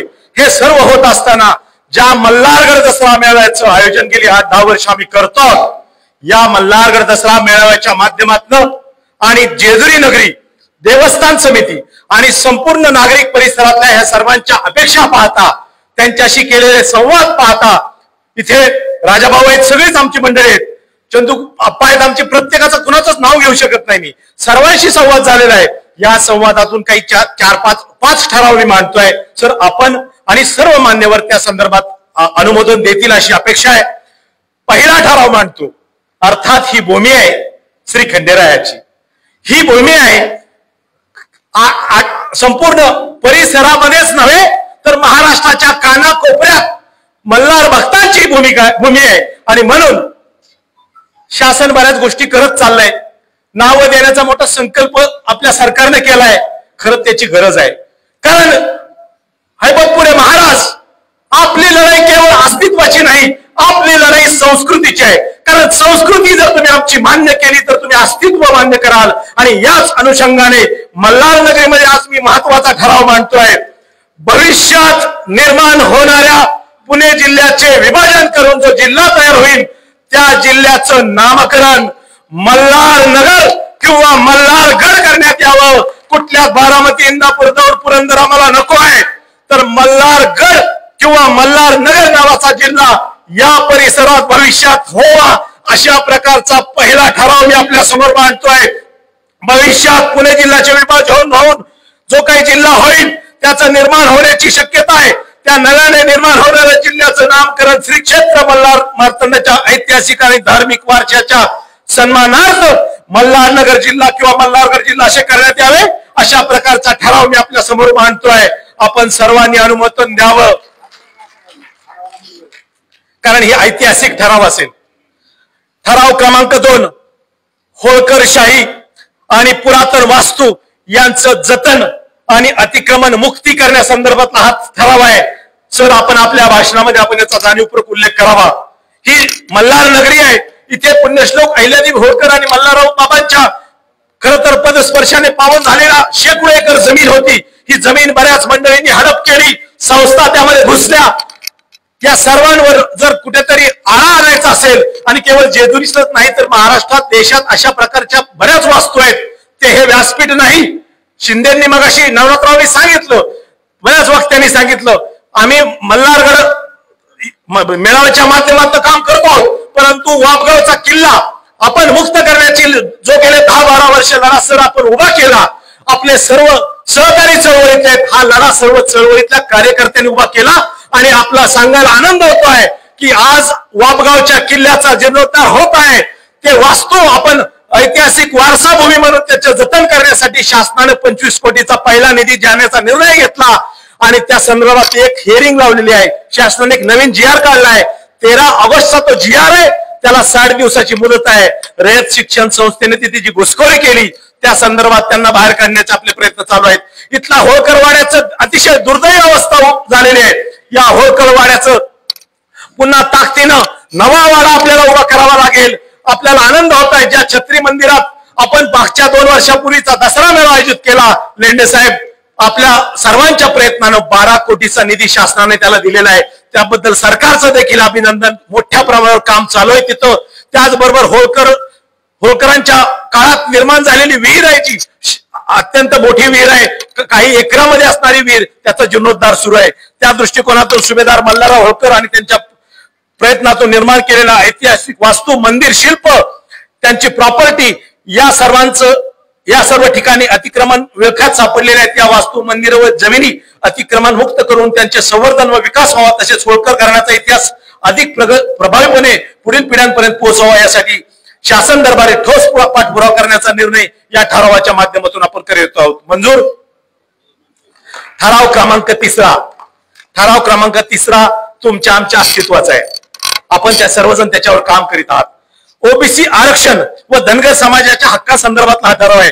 देशामध्ये ओबीसी समाजाच्या आरक्षणाला धक्का लागू नये आणि धनगर समाजाचा अनुसूचित जमातीच्या एसटी आरक्षणाची अंमलबजावणी व्हावी या संदर्भात ओबीसी व बहुजन समाजाच्या संघटनांना एकत्र येऊन, शब्द फार महत्वाचा आहे, एकत्र येऊन एकजूट करून निर्माण करून कटिबद्धपणे लढा उभा करावा लागेल. आणि या दृष्टिकोनातून जो निर्णय महाराष्ट्रात ओबीसी बहुजन धनगर समाज आणि सर्व समाज एकत्र घेतील त्यासाठी हा संपूर्ण दसरा मेळावा संयोजन समिती आणि महाराष्ट्र तुमच्या सोबत आहे. अशा प्रकारचा तिसरा ठराव आपण हात वर करून करूया, कारण शत्रू फार मोठा आहे. आणि चौथा ठराव आहे पुण्यश्लोक अहिल्यादेवींचं हे 300व जयंती वर्ष आहे. या अनुषंगानं पुण्यश्लोक अहिल्यादेवी होळकरांच्या अनेक वास्तू आहेत. खरं तर हिंदू धर्माच्या रक्षणासाठी त्याचं विस्तार आणि हिंदू धर्माच्या मंदिराचं पुनर्जीवन, त्याचा जीर्णोद्धार आणि नवीन बांधकाम याचं मोठं काम पुण्यश्लोक अहिल्यादेवींनी केलं. त्या हिंदू धर्मातील सर्व मंदिरांचा धार्मिक व सांस्कृतिक वारसा आपल्या समोर आहे. या सर्व मंदिराचं स्वतंत्र नोंद घेऊन त्यासाठीचा स्वतंत्र विकास आराखडा महाराष्ट्र सरकार आणि केंद्र सरकारच्या पातळीवर व्हावा. आणि 300व्या जयंतीच्या औचित्यावर सरकार काय देऊ शकतं तर पुण्यश्लोक अहिल्यादेवी होळकरांच्या माध्यमातून निर्माण झालेल्या मंदिरांचा शक्तिशाली अशा पद्धतीने मंदिराची आमच्या ऐतिहासिक प्रेरणास्थळांचा पुनरुद्धार व्हावा आणि त्याची स्वतंत्र नोंद होऊन त्याच्यासाठी आर्थिक तरतूद व्हावी. शेवटचा ठराव महाराजांनी उल्लेख केला, अनेकांनी उल्लेख केला, बहुजनांच्या कार्यकर्त्यांवर प्रचंड मोठ्या प्रमाणावर हल्ले होतात. 18 पगड जमातीचे कार्यकर्ते ओबीसी भटक्या मुक्ताच्या आरक्षणासाठी लढतात, त्यांच्यावर हल्ले होताना पाहतो, आपण बघतोय. अनेक कार्यकर्ते नाव घेत नाही, मेंढपाळून हल्ले होतात. या सर्वांवर तोडगा काढण्याचा प्रयत्न सरकार पातळीवर करण्याचा प्रयत्न सरकार करत आहे बांधवांनो. पण हा शेवटचा ठराव तुमच्या माझ्यासाठी आहे. या कार्यकर्त्यांवर हल्ले झाल्यानंतर त्यांना एकटं पाडलं जातं. त्यांना रक्षण करायचं असेल तर आम्हाला त्यांच्या मागे उभं राहावं लागेल. आणि म्हणून महाराष्ट्रात इथून पुढे कुठल्याही ओबीसीवर केलेला हल्ला, कुठल्याही व्यक्तीवर केलेला हल्ला त्या व्यक्तीवर किंवा त्या जातीवरचा नसेल तर तो संपूर्ण महाराष्ट्रातल्या बहुजन ओबीसी समाजावरचा भटक्या युक्तावरचा हल्ला मानू आणि त्याच्या तोंड देण्यासाठी ताकदीचं स्वतंत्र सर्व शक्तिशाली असं संघटन उभं करण्याचा निर्णय या माध्यमातून दसरा मेळावा संयोजन समितीच्या वतीने आपण ठराव करीत आहोत. हे आपल्या समोर ठराव मांडतो. धन्यवाद. या 5 ठरावांना आपण समर्थन दिलं आहे. बांधवांनो, जाता जाता 2 गोष्टी सांगतो. हाके सरांना इथं का बोलवलं, मंगेश ससाने सरांना का बोलवलं, महाराजांना का बोलवलं. आपण अनेक दसरा मेळाव्याला वेगवेगळ्या पद्धतीचे नेतृत्व आपल्या इथे येऊन गेले. यामध्ये राजू शेट्टी साहेब असतील, अण्णाराव पाटील असतील, माननीय ज्येष्ठ नेते अण्णासाहेब डांगे असतील, यांचं मार्गदर्शन लाभलं. नवे तर बाबासाहेब आंबेडकरांचे नातू प्रकाश आंबेडकर साहेबांचं इथं मार्गदर्शन लाभलं. त्या काळात आपण अण्णाराव पाटील होते, वेगवेगळ्या नेतृत्वाला आपण आणलं. पण महाराष्ट्र आज वेगळ्या परिस्थितीत सर चाललाय. महाराष्ट्र आज वेगळ्या अपेक्षित आहे. मल्हारी मार्तंडाचा भांडारा कपाळी लावून इथं आपल्याला एक नवा संकल्प करायचा आहे. कारण नारायणगडावरून एक संकल्प जाहीर केलेला होता आणि तो संकल्प जो होता की एखादा ओबीसीतला एखादा कार्यकर्ता बोलला की तो जातीचा कार्यकर्ता बोलला असं म्हणा, तो त्या समाजाचा मानू नका, त्याला एकटं गाठा आणि त्याच्यावर प्रतिहल्ले करा. अशा प्रकारचा संदेश देण्याचा प्रयत्न विषारी वृत्तीच्या काही नेत्यानं केला आणि त्याला प्रतिवाद देण्यासाठी भंडाऱ्याचा साक्षीने इथून आपल्याला संदेश द्यायचा आहे की तुमच्या आमच्यावर कुठल्याही व्यक्तीवरचा हल्ला त्या जातीवरचा हल्ला नाही, त्या वर्गावरचा हल्ला आहे. आणि या संदर्भात सर आपण स्पष्टपणे मार्गदर्शन करावं. आम्ही ठराव मांडलेले आहेत. आपल्याला ऐकायला आम्ही सर्वजण उत्सुक आहोत. या ठरावाला आपण मांडणी तर याच्यासाठी आपण प्रतिसाद द्यावाच. परंतु या भागातल्या कार्यकर्त्यांच्या एक वेगळ्या अपेक्षा आहेत. एक वेगळ्या दडपणाखाली आमचा कार्यकर्ता सहकार मधला वावरतो. अनेक कारखान्याचे चेअरमन, व्हाईस चेअरमन, वेगवेगळ्या संघटनाचे डायरेक्टर, अनेक मंडळी आहेत, अनेक सरपंच, माजी सरपंच, अगदी धुळेपासून कोल्हापूर पर्यंत अमोलजी पाटील सारखे आमच्या अमोलजी आहेत, अनेक मंडळी यात काम करतायत. या सर्वांना या चळवळीतून जर बळ द्यायचं असेल तर आम्हाला एकत्र यावं लागेल. एकत्र येण्याचा मार्ग एकच आहे, कपाळी भंडारा आणि काहीतरी साक्षीनं एक शपथ. आणि हा कार्यक्रम झाल्यानंतर तीच शपथ आणि तीच साक्ष आपल्याला घेण्यासाठी खंडोबाच्या दारात जायचं आहे. मी तुम्हाला जाहीर विनंती करतोय, जाहीर आवाहन करतोय. आजचा दिवस आपल्यासाठी ऐतिहासिक आहे. आज खंडेरायाच्या दरबारात कपाळी भंडारा लावून एका नव्या लढ्याची बांधणी आपल्याला करायची आहे. ती घोषणा आज आपण इथं करतो आहोत. महाराष्ट्रात सर्व शक्तिशाली असं संघटन, जातपात सगळं बाजूला ठेवून, पक्ष बाजूला ठेवून आम्हाला एकत्र येऊन करावं लागेल. आणि त्याची सुरुवात तळी भंडारा करून आणि खंडेरायाची तलवार तिथं नतमस्तक होऊन आपल्याला करायचं आहे. हाके सर, या सर्व प्रक्रियेत महाराज आपण सर्वांनी सहभागी व्हायचं आहे. इथे जमलेला प्रत्येक जण यासाठी गडाच्या दिशेने आपल्या सोबत जाणार आहे. आणि हा संकल्प आपल्याला सोडायचा आहे की महाराष्ट्र नव्या ताकदीने पाहतोय आणि जेजुरीचा खंडेराया तुमच्यासाठी आशीर्वाद देण्यासाठी आज तत्परतेने तुमची वाट पाहताय. एवढंच बोलतो आणि थांबतो. नव्या लढाचं नवं पर्व मल्हारगडाच्या माध्यमातून आपण करत आहोत. जाता जाता सर्वांचे आभार मानतो. प्रत्येकाचं नाव घेऊ शकत नाही बांधवांनो, आणि म्हणून येळकोट येळकोट जय मल्हार. मनपूर्वक धन्यवाद साहेब. यानंतर आपण ज्यांची आतुरतेने वाट पाहत आहोत, ज्यांनी महाराष्ट्रातील 18 पगड जातीतील प्रत्येक समाजातील घटकाला मी ओबीसी म्हणून आत्मविश्वास निर्माण करून दिला, असं लढवय्या नेतृत्व आदरणीय प्राध्यापक लक्ष्मणजी हाके सर.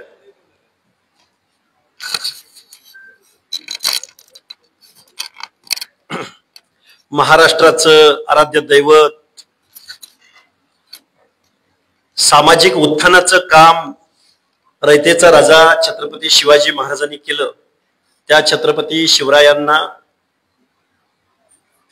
या महाराष्ट्रामध्ये जन्माला आलेल्या महात्मा ज्योतिराव फुले, राजर्षी शाहू महाराज, महामानव डॉक्टर बाबासाहेब आंबेडकर या महामानवांना आणि ज्या सोन्याच्या जेजुरीमध्ये मी उभा आहे त्या जेजुरीचं संवर्धन करणाऱ्या, उत्तरेमधली एक लढाई जिंकल्यानंतर पहिल्यांदा मला मल्हारी मार्तंडाला भेटायला जायचंय अशी भावना असणाऱ्या होळकरांच्या सर्व राजा सरदारांना, मग महात्मा बसवेश्वर आहेत, संत गाडगे बाबा आहेत, ज्यांनी स्वतःचा राज्याभिषेक या जेजुरी गडावर केला, ते नरवीर राजा उमाजी नाईक आहेत. तुमच्या आमच्यामध्ये जन्माला आलेली सर्व माणसं, बहुजनांमध्ये जन्माला आलेली सर्व माणसं, सर्व माणसांना, सर्व प्रेरणा पुरुषांना विनम्र असं अभिवादन करतो. मी बोलणारच आहे.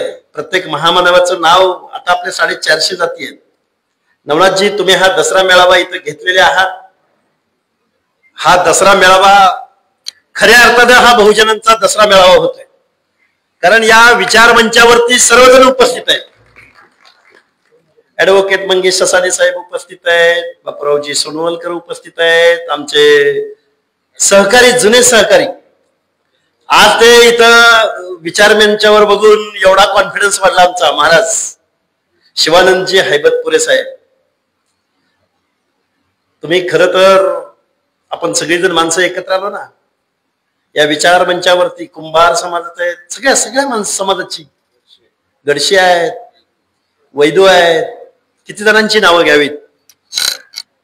महाराष्ट्रातील, मी नेहमी माझ्या भाषणामध्ये सांगतो, महाराष्ट्रातील माळी, साळी, कोळी, तेली, हातकर, धनगर, सनगर, वंजारी, लोणारी, परीट, गुराव, घरशी, नाभिक, सुतार, लोहार, कुंभार, बेरड, बेडर, रामोशी, वडार, बेलदार, किती माणसांची नावं घ्यायची. 450 जाती आहेत. 450 जाती क्लास वाईज मी बोलू शकतो. मंगेशजी बोलू ते आलं तर सांगेनच, पण विजयंती अ मध्ये कोण येतं, विजयंती ब मध्ये कोण येतं, विजयंती क मध्ये कोण येतं, ड मध्ये कोण येतं, एसपीसी मध्ये कोण येतं, हे सगळं मंगेशजी या आरक्षणाच्या माध्यमातून या सगळ्या जाती तुम्ही आम्ही कुळून प्यायलो. मगाशी महाराज तुम्ही सांगितलं हा अजगर आहे, पण हा अजगर सुस्त आहे. मी चांगलं उदाहरण देईन. हा जगन्नाथाचा रथ आहे. हा जगन्नाथाचा रथ, हा जगन्नाथाचा रथ जो माणूस ओढेल जागचा हलवेल त्या दिवशी या जगन्नाथाच्या रथाच्या चाकाखाली जी जी येतील ती चाकाखाली जातील आणि जी जी दोरखंडाला हात लावतील ते पुण्यवान ठरतील.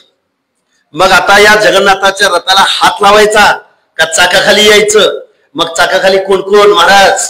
चाकाखाली इथल्या अनेक गाड्या येतील, अनेक वतनदार येतील, अनेक जागीरदार येतील, आताच्या काळात आमदार येतील, खासदार येतील, वतनदार येतील, कारखानदार येतील.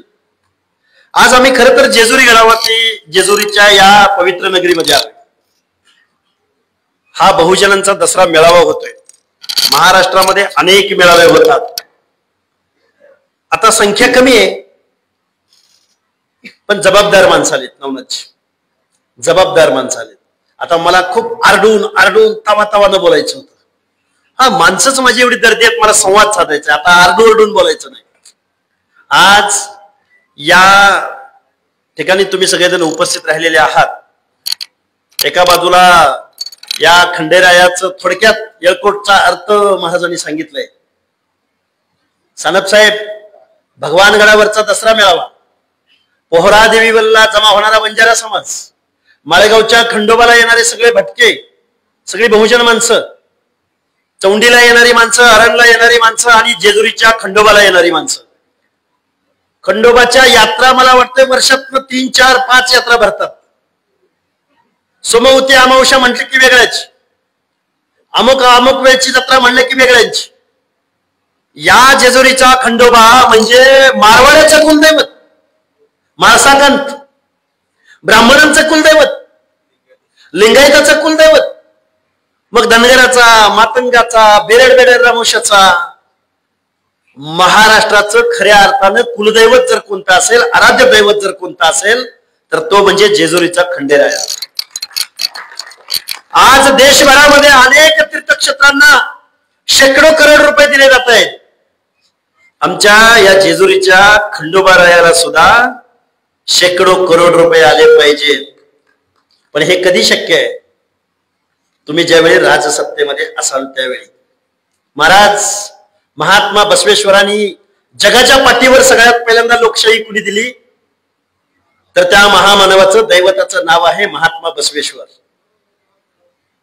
मी बोलता बोलता तुम्हाला एका प्रश्नाचा अर्थ विचारला, व्हर्टिकल आणि हॉरिझॉन्टल. ज्या महात्मा बसवेश्वराचं भस्म आडवं कपाळ भरून आपण लिहितो, त्याच मल्हारी मार्तंडाचं पिवळा धमक भंडारा घेऊन आम्ही आडवा कपाळाला लावतो. आम्ही समतेचं प्रतीक ज्या महात्मा बसवेश्वरांनी दिलं त्याच भूमीमध्ये जेजुरीच्या खंडेरायानं दिलं. कारण खंडेराया हा महाराष्ट्राच्या भौगोलिक प्रदेशामध्ये जन्माला येणाऱ्या प्रत्येक माणसाचं कुलदैवत आहे. कोण मिथ्स मानतं, कोण आख्यायिका मानतं, कोण दैवत मानतं, कोण इतिहास पुरुष मानतं. जेजुरीचा खंडोबा हा महाराष्ट्रामधल्या प्रत्येक माणसाच्या नसानसामध्ये. आता मग आज दसरा मेळावा आहे. दसरा मेळाव्याच्या निमित्तानं बोलावं लागेल. आता मी इतिहासावर बोलणार नाही, मला आताच्या परिस्थितीवर बोलायला आवडेल. कारण माझी गोची अशी झाली की इतिहासावर बोलायचं, माझ्या मल्हारी मार्तंडावर बोलायचं, खंडात तलवारीवर बोलायचं, का माणसांच्या मनामध्ये ऊर्जा निर्माण करायची. अरे माणसं आज जरी इथं एखादी अमावस्या असती तर माणसं किती आली असती जेजुरीमध्ये? एक अमावस्या बोलतोय मी, यात्रा तर बोलतच नाही. या महाराष्ट्रामध्ये तुमच्या आमच्या जत्रा लाखांच्या भरतात. मग ती आरेवाडीच्या बिरोबाची असो किंवा आमच्या वीरची असो किंवा बाबीरबुवाची असो, जत्रा लाखांच्या भरतात. पण बहुजनांची जत्रा जोपर्यंत आझाद मैदानावरती, जोपर्यंत शिवाजी पार्क वरती तुमच्या आमच्या हक्क अधिकाराची जत्रा जोपर्यंत भरणार नाही तोपर्यंत तुम्हाला आम्हाला कोणीही मोजणार नाही. ते बघा, काल परवा आमचा सहकारी, थोर विचारवंत, प्रकांड पंडित, शिक्षणाच्या 5-50 डिग्र्या घेतलेला मनोज जरांगे काय बोलला माहिती का काल परवा? अश्लील हावभाव करून. आता मी माझ्या जेजुरी गडामध्ये उभा आहे, मला त्याचं ते हावभाव तुम्हाला दाखवायचे नाहीत. तो म्हणला आम्ही मोजित नाही, म्हणा त्याला मोजित नाही. तुम्ही ज्या दिवशी आम्हाला मोजचाल ना त्या दिवशी तुम्ही वाहून जाताल, वाहून. गावातला एक सरपंच सुद्धा तुमचा व्हायचा नाही, एक सरपंच. कारण महात्मा ज्योतिराव फुले आम्हाला कळले नाही. नवनाथजी, महात्मा ज्योतिराव फुले म्हणायचे, येईल येईल लाईट येईल, काळजी करू नका, येईल 1 मिनिटातच येईल.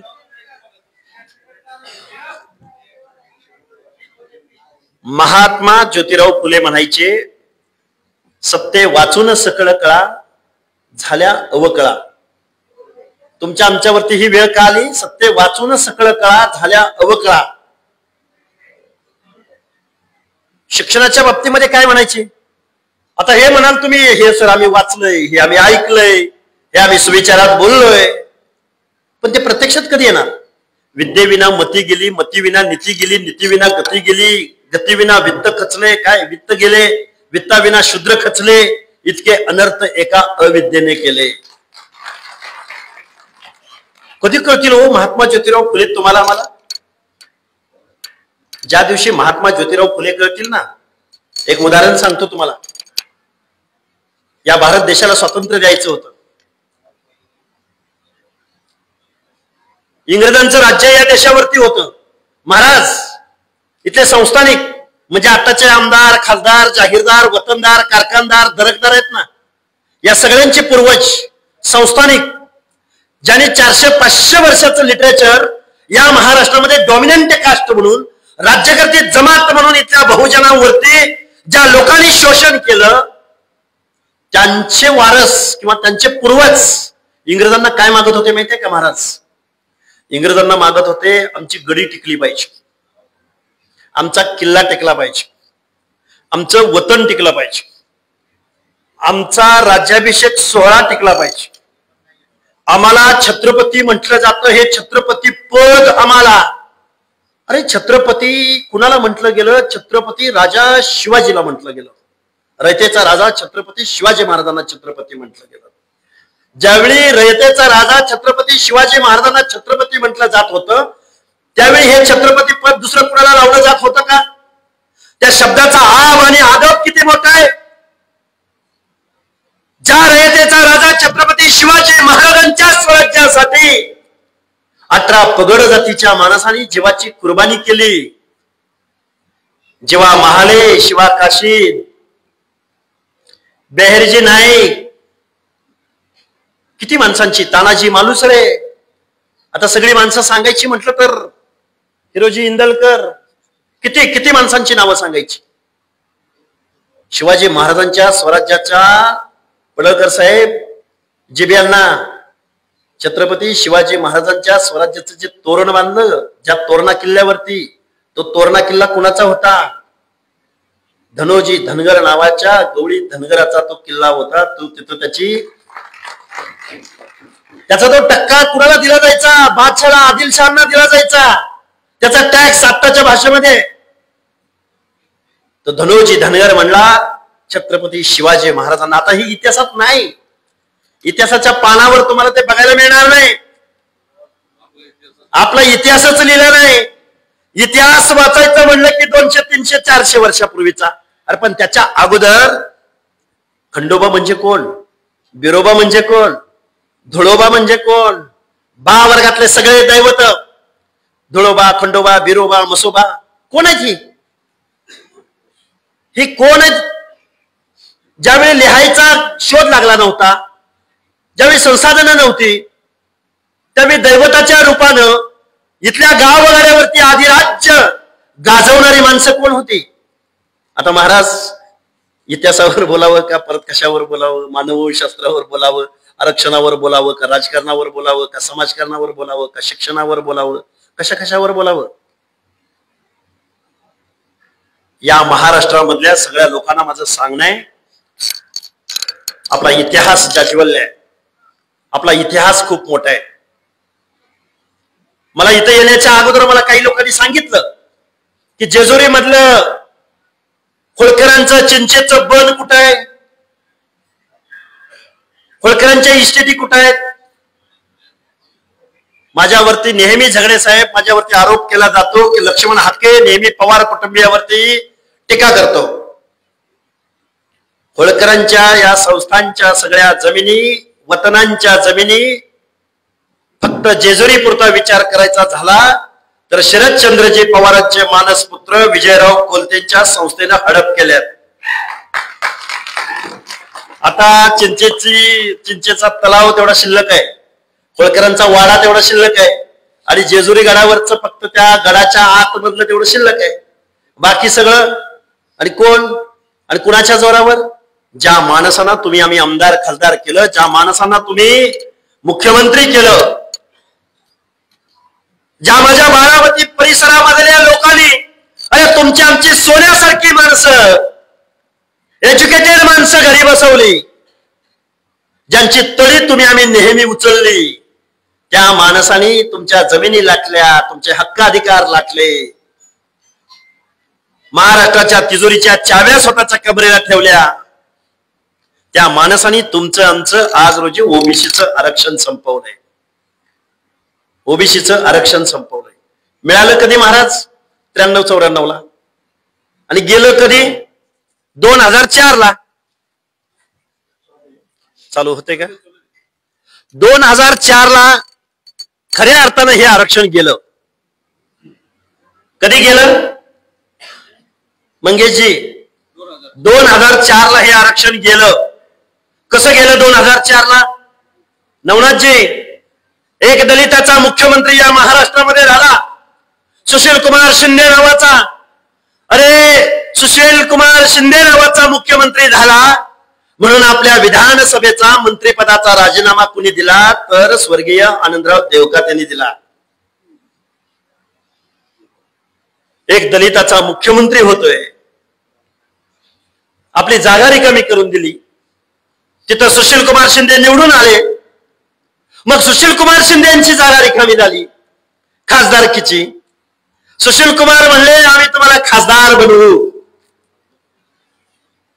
2-4 महिन्यानं लोकसभेची निवडणूक झाली. आनंदराव देवकाते अधिकृत काँग्रेस राष्ट्रवादीचे उमेदवार. भाजपचा एकही सरपंच त्या भागात सोलापूर जिल्ह्यात नव्हता. त्या आनंदराव देवकातेंचा पराभव कुणी केला? तर प्रतापसिंह मोहिते पाटील नावाच्या माणसानं शरद पवारांच्या सांगण्यावरनं कुणी पराभव केला? आता हे का सांगतोय मी? कारण त्याच सुशील कुमार शिंदेनी 2004 साली ओबीसी आरक्षण संपवण्याचा GR काढला की जो मराठा कुणबी आणि कुणबी मराठा एकच मानण्यात यावेत, आणि तिथं खरा घात झाला. काय झाला मंगेश ससाने साहेब? की कुणबी आणि मराठा एक समजण्यात यावेत, किंवा कुणबी आणि मराठा जर एकत्र शब्द आला तर त्याला कुणबी ठरवण्यात यावं की. आणि मग त्या एका GR द्वारे महाराष्ट्रामध्ये अनेक सर्टिफिकेट कुणब्यांची काढली गेली. आजपर्यंत अनधिकृतरित्या काढली जात होती. आत्ता काल परवा माननीय देवेंद्रजी फडणवीस साहेबांच्या सरकारनं जो GR काढला, तो GR हा अधिकृत कुणबीकरणाद्वारे मराठा समाजाचं ओबीसी मधलं समावेशाचं ते पत्र आहे. हा काळा GR आहे, हा काळा कायदा आहे. आता ऐतिहासिक भाषेत बोलायचं म्हटलं, ज्या देवेंद्र फडणवीस साहेबांना, ज्या भारतीय, नवनाथजी काळजी करू नका, टेन्शन घेऊ नका, आपण इथं सामाजिक न्यायाच्या भूमिकेसाठी बोलतोय. ज्या देवेंद्र फडणवीस साहेबांच्या पाठीशी या महाराष्ट्रामधल्या 18 पगड जाती ठामपणानं उभ्या राहिल्या, आमच्या वाड्यावरती, आमच्या वस्त्यावरती, आमच्या तांड्यावरती, आमच्या बलुत्या आलुत्याच्या घरामध्ये ज्या देवेंद्र फडणवीस साहेबांनी सांगितलं की ओबीसी आमचा DNA आहे, त्याच पक्षांच्या सत्तेमध्ये त्यांना एवढं लीन व्हावं लागलं, एवढं आगतिक व्हावं लागलं, एवढं लोटांगण घालावं लागलं की त्यांनी एक GR काढला आणि मराठा समाजाच्या ओबीसी मधल्या आरक्षणाच्या समावेशाला एक प्रेमपत्र माननीय देवेंद्र फडणवीस साहेबांच्या सहीनं 34 नापास माणसाच्या सांगण्यावरनं आज रोजी ओबीसीचं आरक्षण संपलेलं आहे. आता काही माणसं म्हणतात की आरक्षण कसं संपलं सर, कुठं संपलं सर, आपल्याला मिळतोय तर मग त्यांनाही मिळलं पाहिजे, माळ्याला मिळतोय तर त्यांनाही मिळलं पाहिजे, धनगराला मिळतोय तर त्यांनाही मिळलं पाहिजे, वंजाराला मिळतोय, बंजाराला मिळतोय तर त्यांनाही मिळलं पाहिजे. एक पवार नावाचा एक कोणतरी मुंबई मधला त्या कार्यक्रमाचा संयोजक काय, वीरेंद्र पवार, मंगेशजी टीव्ही चॅनलवरती बोलत होतो, लोकांना समजलं पाहिजे, समजावून सांगितलं पाहिजे. जीबी अण्णा, तो पवार काय बोलला माहितीये का टीव्ही चॅनलवर, बरं का, जाहीररित्या. त्यावेळी ते अभ्यासक कोणते, कोकाटे, अजून कोण कोण मंडळी होती, भानुसे, कोकाटे, स्वतःला विचारवंत समजणारी माणसं. तो काय बोलला माहितीये का पवार? म्हणला मी एक संस्था बघितली म्हणला मुंबईमध्ये, आणि क्षत्रिय धनगर समाज असं त्या संस्थेत लिहिलंय म्हणला. मग होळकर म्हणला दिल्लीवरती गेले होते, म्हणला मग हे लढवय नव्हते का, होळकर क्षत्रिय नव्हते का, आणि मग धनगराला आरक्षण मिळतंय, तर मग आम्हाला का मिळत नाही? आता इथं तुम्ही सगळी जबाबदार माणसं आहात, म्हणून मला या गोष्टी सांगाव्या लागतात. धनगराला काय बोलत, तुम्ही क्षत्रिय होता, तर मग तुम्ही पण आमच्याप्रमाणेच ना, तर मग तुम्हाला मिळतंय आणि आम्हाला का नाही? याच्यावर उत्तर असं आहे नवनाथजी, मला वाटतं या जेजुरीचे माजी नगराध्यक्ष कुंभार साहेब आहेत उपस्थित, त्याच्यावरती उत्तर असं आहे, छत्रपती शिवाजी महाराजांच्या स्वराज्यामध्ये जीवाची कुर्बानी देणारे जीवा महाले, शिवा काशीद, बेहरजी नाईक, हिरोजी इंदलकर, तानाजी मालुसरे, ही माणसं लढवय्या होती. या माणसाने तलवार चालवली, या माणसाने शिवाजी महाराजांसाठी जीवाची कुर्बानी दिली. या सगळ्या सरदारांना आज शिवाजी महाराजांच्या भाषेमध्ये सांगायचं म्हणलं तर शिवाजी महाराजांना मावळा म्हणत होते. मग हे क्षत्रिय होते का कोण होते? आता यांच्याच भाषेमध्ये कोण होते? क्षत्रियच होते ना, होते की नाही? तानाजी मालुसरे क्षत्रिय होते की नाही? बेहरजी नाईक क्षत्रिय होते की नाही? जीवा महाले, शिवा काशीद क्षत्रिय होते की नाही? होते की नाही?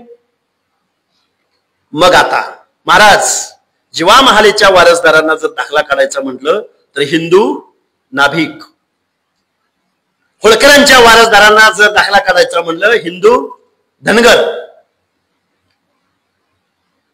जर तानाजी मालुसरेंच्या वारसांना दाखला काढायचा म्हटलं तर हिंदू महादेव कोळी. म्हणजे आमची जात लिहायची वेळ आली त्यावेळी आमच्या जाती आम्हाला चिकटल्या, आणि तुमची जात लिहायची वेळ आली त्यावेळी हिंदू मराठा. हे कसं काय बरं? या महाराष्ट्राच्या भूमीमध्ये हजारो वर्षाच्या कालावधीमध्ये ज्याने गावच्या पातळापासून, गावच्या पॅनल प्रमुखापासून, गावच्या सोसायटीच्या प्रमुखापासून महाराष्ट्राच्या मुख्यमंत्री पदापर्यंत या महाराष्ट्रामधला मान, सन्मान, स्वाभिमान ज्यांनी स्वतःच्या हातामध्ये ठेवला, तीच माणसं आज म्हणायला लागलेत आम्ही मागास झालो, आम्ही मागास झालो, आम्हाला ओबीसीचं काय? ओबीसी म्हणजे हरी नरके साहेबांच्या भाषेत सांगायचं म्हणलं तर ओबीसी म्हणजे काय? ओबीसी हे नामकरण नाही, BC backward classes. Backward classes म्हणजे काय? मागास वर्ग, हिंदीमध्ये काय? पिछडा वर्ग. मग आता मागास वर्ग म्हणून जर आम्ही बलुते, आलुते आणि भटक्या विमुक्त जाती जमाती असू, मग आता आमचा जरांगे पाटील म्हणतो आम्ही मागास झालो, आम्ही मागास झालो, आमची गरिबी आली, आमची पोरं रस्त्यावर आली, आता मी तुम्हाला नोकरी देणार, आता आपल्या लेकरा बाळांचं काही खरं नाही, आता आपल्या लेकरा बाळांना सत्यात वाचवायचंय. अरे जरांगे पाटील, गावगाड्यामधल्या बलुत्या अलुत्यांना, भटक्या विमुक्त जाती जमातींना आरक्षणाचं एक बेसिक तत्व आहे, परत एकदा सांगतो, अपिलीन भाषेमध्ये, साध्या भाषेमध्ये सांगतो. मुख्यमंत्री महोदय, आमच्या हरी नरके साहेबांच्या भाषेत तुम्हाला सांगायचं म्हटलं तर आमच्या संविधानाचं तत्व हे आहे की आरक्षण हा गरिबी हटावचा प्रोग्राम नाही. आरक्षण हे प्रतिनिधित्वासाठी दिलं गेलंय. जर गरिबी हटावचा प्रोग्राम असता तर माझ्या एससी आणि एसटी बांधवावरती आजही झोपडपट्ट्यामध्ये राहायची वेळ आली नसती. आजही जंगलामधल्या आदिवासी बांधवांना पक्क घर भेटलेलं नाही. आरक्षण हा प्रतिनिधित्वाचा कायदा आहे. ज्या गावगाड्यामधल्या लोकांना गावच्या ग्रामदैवताच्या गाभाऱ्यामध्ये प्रवेश इथल्या व्यवस्थेने नाकारला, ज्या गावगाड्यामधल्या बलुत्याला आलुत्याला त्याच्या व्यवसायावरनं त्याचा सामाजिक दुजाभाव झाला, ज्या माणसांच्या बाबतीमध्ये, अरे एखादा कुंभाराचा माणूस असेल, 2025 साल आहे, एखादा नाभिकाचा माणूस असेल, एखादा गावगाड्यातला परटाचा माणूस असेल, आजही ज्या फुले शाहू आंबेडकरांनी या महाराष्ट्रामध्ये जन्म घेतला, या देशाला समतेचं तत्व दिलं, संविधान दिलं, कायदा दिला, मानवता दिली, बंधुता दिली. त्या फुले शाहू आंबेडकरांच्या महाराष्ट्रामध्ये नाभिकाला 1 लाख रुपयाची योजना आजपर्यंत इथलं गव्हर्नमेंट देऊ शकलं नाही. माझ्या धोबी परीट समाजाच्या माणसाला 1 लाख 2 लाख रुपयाची योजना आजपर्यंत इथलं सरकार देऊ शकलं नाही. आजपर्यंत कुंभार समाजाच्या माणसाला किती ब्रासला रॉयल्टी माफ आहे? कोण आहे का आपला हे कुठे आहे? गणेश कुठे आहे? किती रॉयल्टी माफ आहे? 500 ब्रास. अरे काय उपकार, राजा उदार झाला आणि काय 500 ब्रासला रॉयल्टी माफ. मी खूप अतिशयोक्त म्हणून सांगत नाही बरं का. भटक्यांची काय परिस्थिती ती सांगतो थोडक्यात. महाराज, आमचं भांडवल काय? आमचा एखादा पोरगा इंजिनियर झाला, डिप्लोमा धारक झाला आणि बँकेत कर्ज मागायला गेला तर बँक त्याला पहिल्यांदा तारण मागते. एक भटक्या विमुक्ताचं पोरग बँकेमध्ये कर्ज मागायला गेलं, त्याला तारण विचारलं, त्या पोरानं तारण काय सांगितलं? पोरग शिकलंय, डिस्टिंक्शन मिळवलेत, मार्क्स चांगले मिळवलेत. म्हणला आड मेड आणि 12 खुंट. कळलं का? कुणाला कळलं का? गावाकडच्या माणसांना आड मेड आणि 12 खुंट. भटक्या विमुक्ताच्या पोराकडं तारण काय होतं बँकेत द्यायला? आड म्हणजे त्या पालाचं आड, मेड म्हणजे इकडे एक मेडी आणि तिकडे एक मेडी. आड 2 मेडी आणि 12 खुट्ट हे माझ्याकडं तारण आहे. आणि हे तारण सस्टेन कसं आहे? उचल पाल आणि पुढच्या गावाला चाल.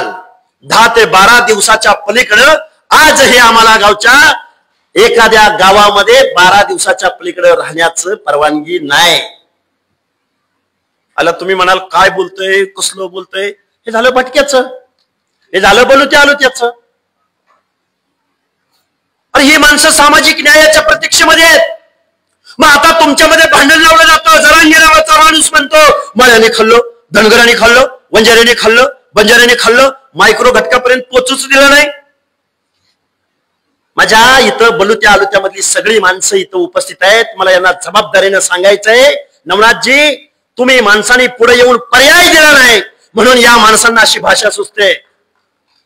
अरे गाववाड्यातला आलुता बलुता मायक्रो घटक आहे म्हणून त्याला नाही मिळालं आजपर्यंत. आजपर्यंत बेरेड रामोशाचा एकही आमदार महाराष्ट्राच्या विधानसभेत अथवा विधान परिषदेत गेला नाही. आजही बेलदार वडार समाजाचा माणूस महाराष्ट्राच्या विधानसभेत विधान परिषदेत गेला नाही. पण आजही देशाच्या लोकसभेमध्ये धनगराचा एकही खासदार जाऊ शकला नाही. आता गावातला कुंभार, गावातला परीट, गावातला धोबी त्याला वाटू शकतं मंगेशजी आमच्या गावात एक घर आहे, आमचा कसा आमदार होईल? आमचा नाही झाला. पण गावच्या गाव धनगराची आहेत. जिब्यांना गावच्या गाव धनगराचे आहेत. एकही लोकसभेमध्ये, आणि तुम्हाला काय पाहिजे? एसटी. त्या संसदेमध्ये अरे ज्या सुभेदार मल्हारराव होळकरांनी दिल्लीच्या तख्तावरती 3 राजांना बसवलं, 3 बादशाहांना. जे रायसीना हिल्स आहे, जे संसद भवन आहे, जे राष्ट्रपती भवन आहे, ते कुणाच्या जागेवर आहे माहितीये? ते होळकरांच्या जागेवर आहे. आणि ते संसद भवन, नवनाथजी, तुमचा आमचा हा संकल्प असला पाहिजे. त्या देशाची लोकसभा वाट बघते की मल्हारराव होळकरांचा एखादा वारस महाराष्ट्रामधनं देशाच्या संसदेमध्ये निवडून कधी येतोय. कसं जाईल बरं? माझ्या ताटात वाढ, माझंच आरक्षण. प्रवर्गाची लढाई कुणी लढायची? गावागाड्यातल्या बलुत्या आलुत्याच्या एखाद्या माणसाला तुम्ही हे विचारू नका की तू पहिल्यांदा चल पुढं. नाही येणार तो. कारण गावात एक घर आहे. तो जर ओबीसीच्या प्रश्नावर बोलायला लागला तर त्याचं पहिल्यांदा गावातनं घर काढलं जाईल. त्याच्या मनामध्ये जोपर्यंत तुम्ही विश्वास निर्माण करणार नाही की आम्ही ओबीसी म्हणून एक आहोत, ओबीसीच्या एका बांधवावर जर अन्याय होत असेल तर गावगाड्यातले सगळे आम्ही ओबीसी म्हणून त्याच्या पाठीशी ठामपणे उभं राहू.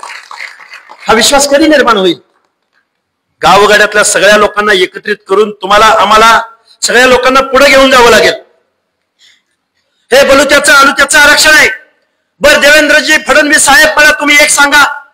ठीक आहे, मनोज जरंगेच्या सांगण्यावरनं तुम्ही ओबीसी मध्ये आज मराठा बांधवांना सामील केलंय. एकही माईचा लाल तुम्ही ज्यांना आमदार केलं, तुम्ही ज्यांना खासदार केलं, तुम्ही ज्यांना मंत्रिपदावर पोहोचवला, एकही माईचा लाल या सरकारच्या विरोधामध्ये बोलायला तयार नाही. आमचे भुजबळ साहेब किती बोलतील, किती संघर्ष करावा त्यांनी, एकही आमदार बोलायला तयार नाही. अरे जर मराठा बांधव जर ओबीसी मध्ये आला आणि जर उद्या एखाद्या सरपंच पद ओबीसी साठी राखीव राहिलं तर आमचा एखादा कुंभार, आमचा एखादा सुतार, आमचा एखादा लोहार माणूस त्याच्या स्पर्धेमध्ये टिकेल? पोलीस भरती निघाली, एमपीएससीची एक्झाम आहे, मी जबाबदारीने बोलतोय.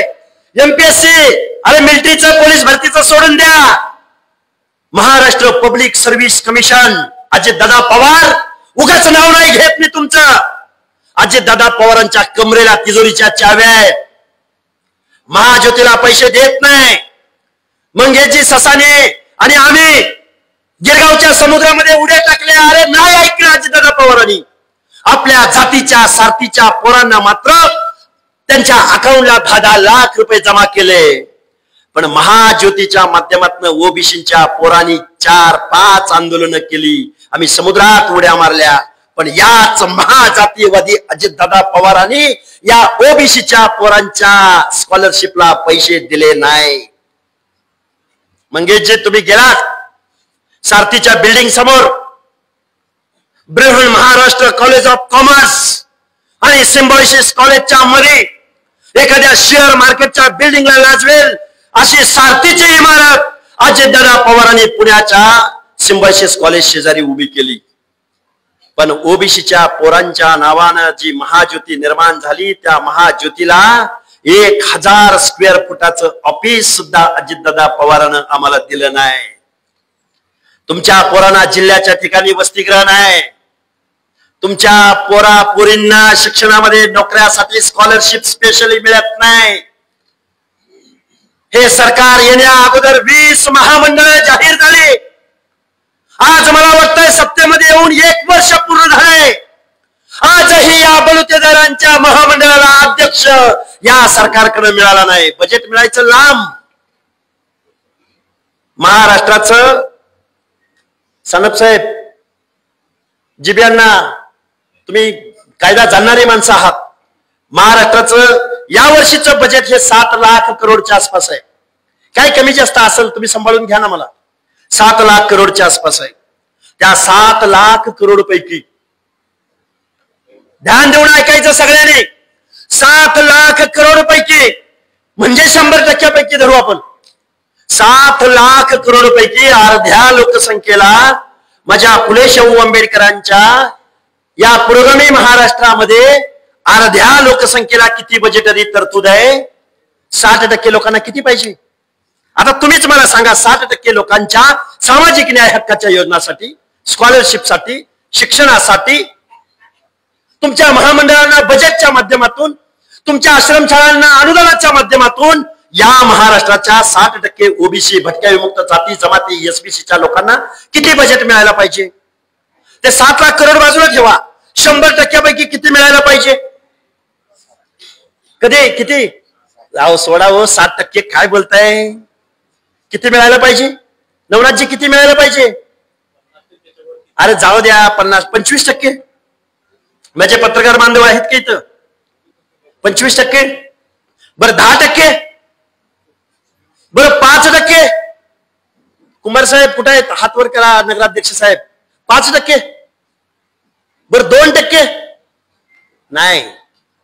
आजपर्यंतचा दरवर्षी फेब्रुवारी महिन्यामध्ये जे या महाराष्ट्रामध्ये बजेट सादर होतं त्या बजेटमध्ये फुले शाहू आंबेडकरांच्या नावानं, 18 पगड जातीच्या नावानं ज्याने ज्याने राज्यकर्ते जमात म्हणून इथं काम केलं त्या माणसाने इथल्या ओबीसीच्या सामाजिक न्याय हक्काच्या प्रश्नासाठी 1% पुढे बजेटरी तरतूद केली नाही.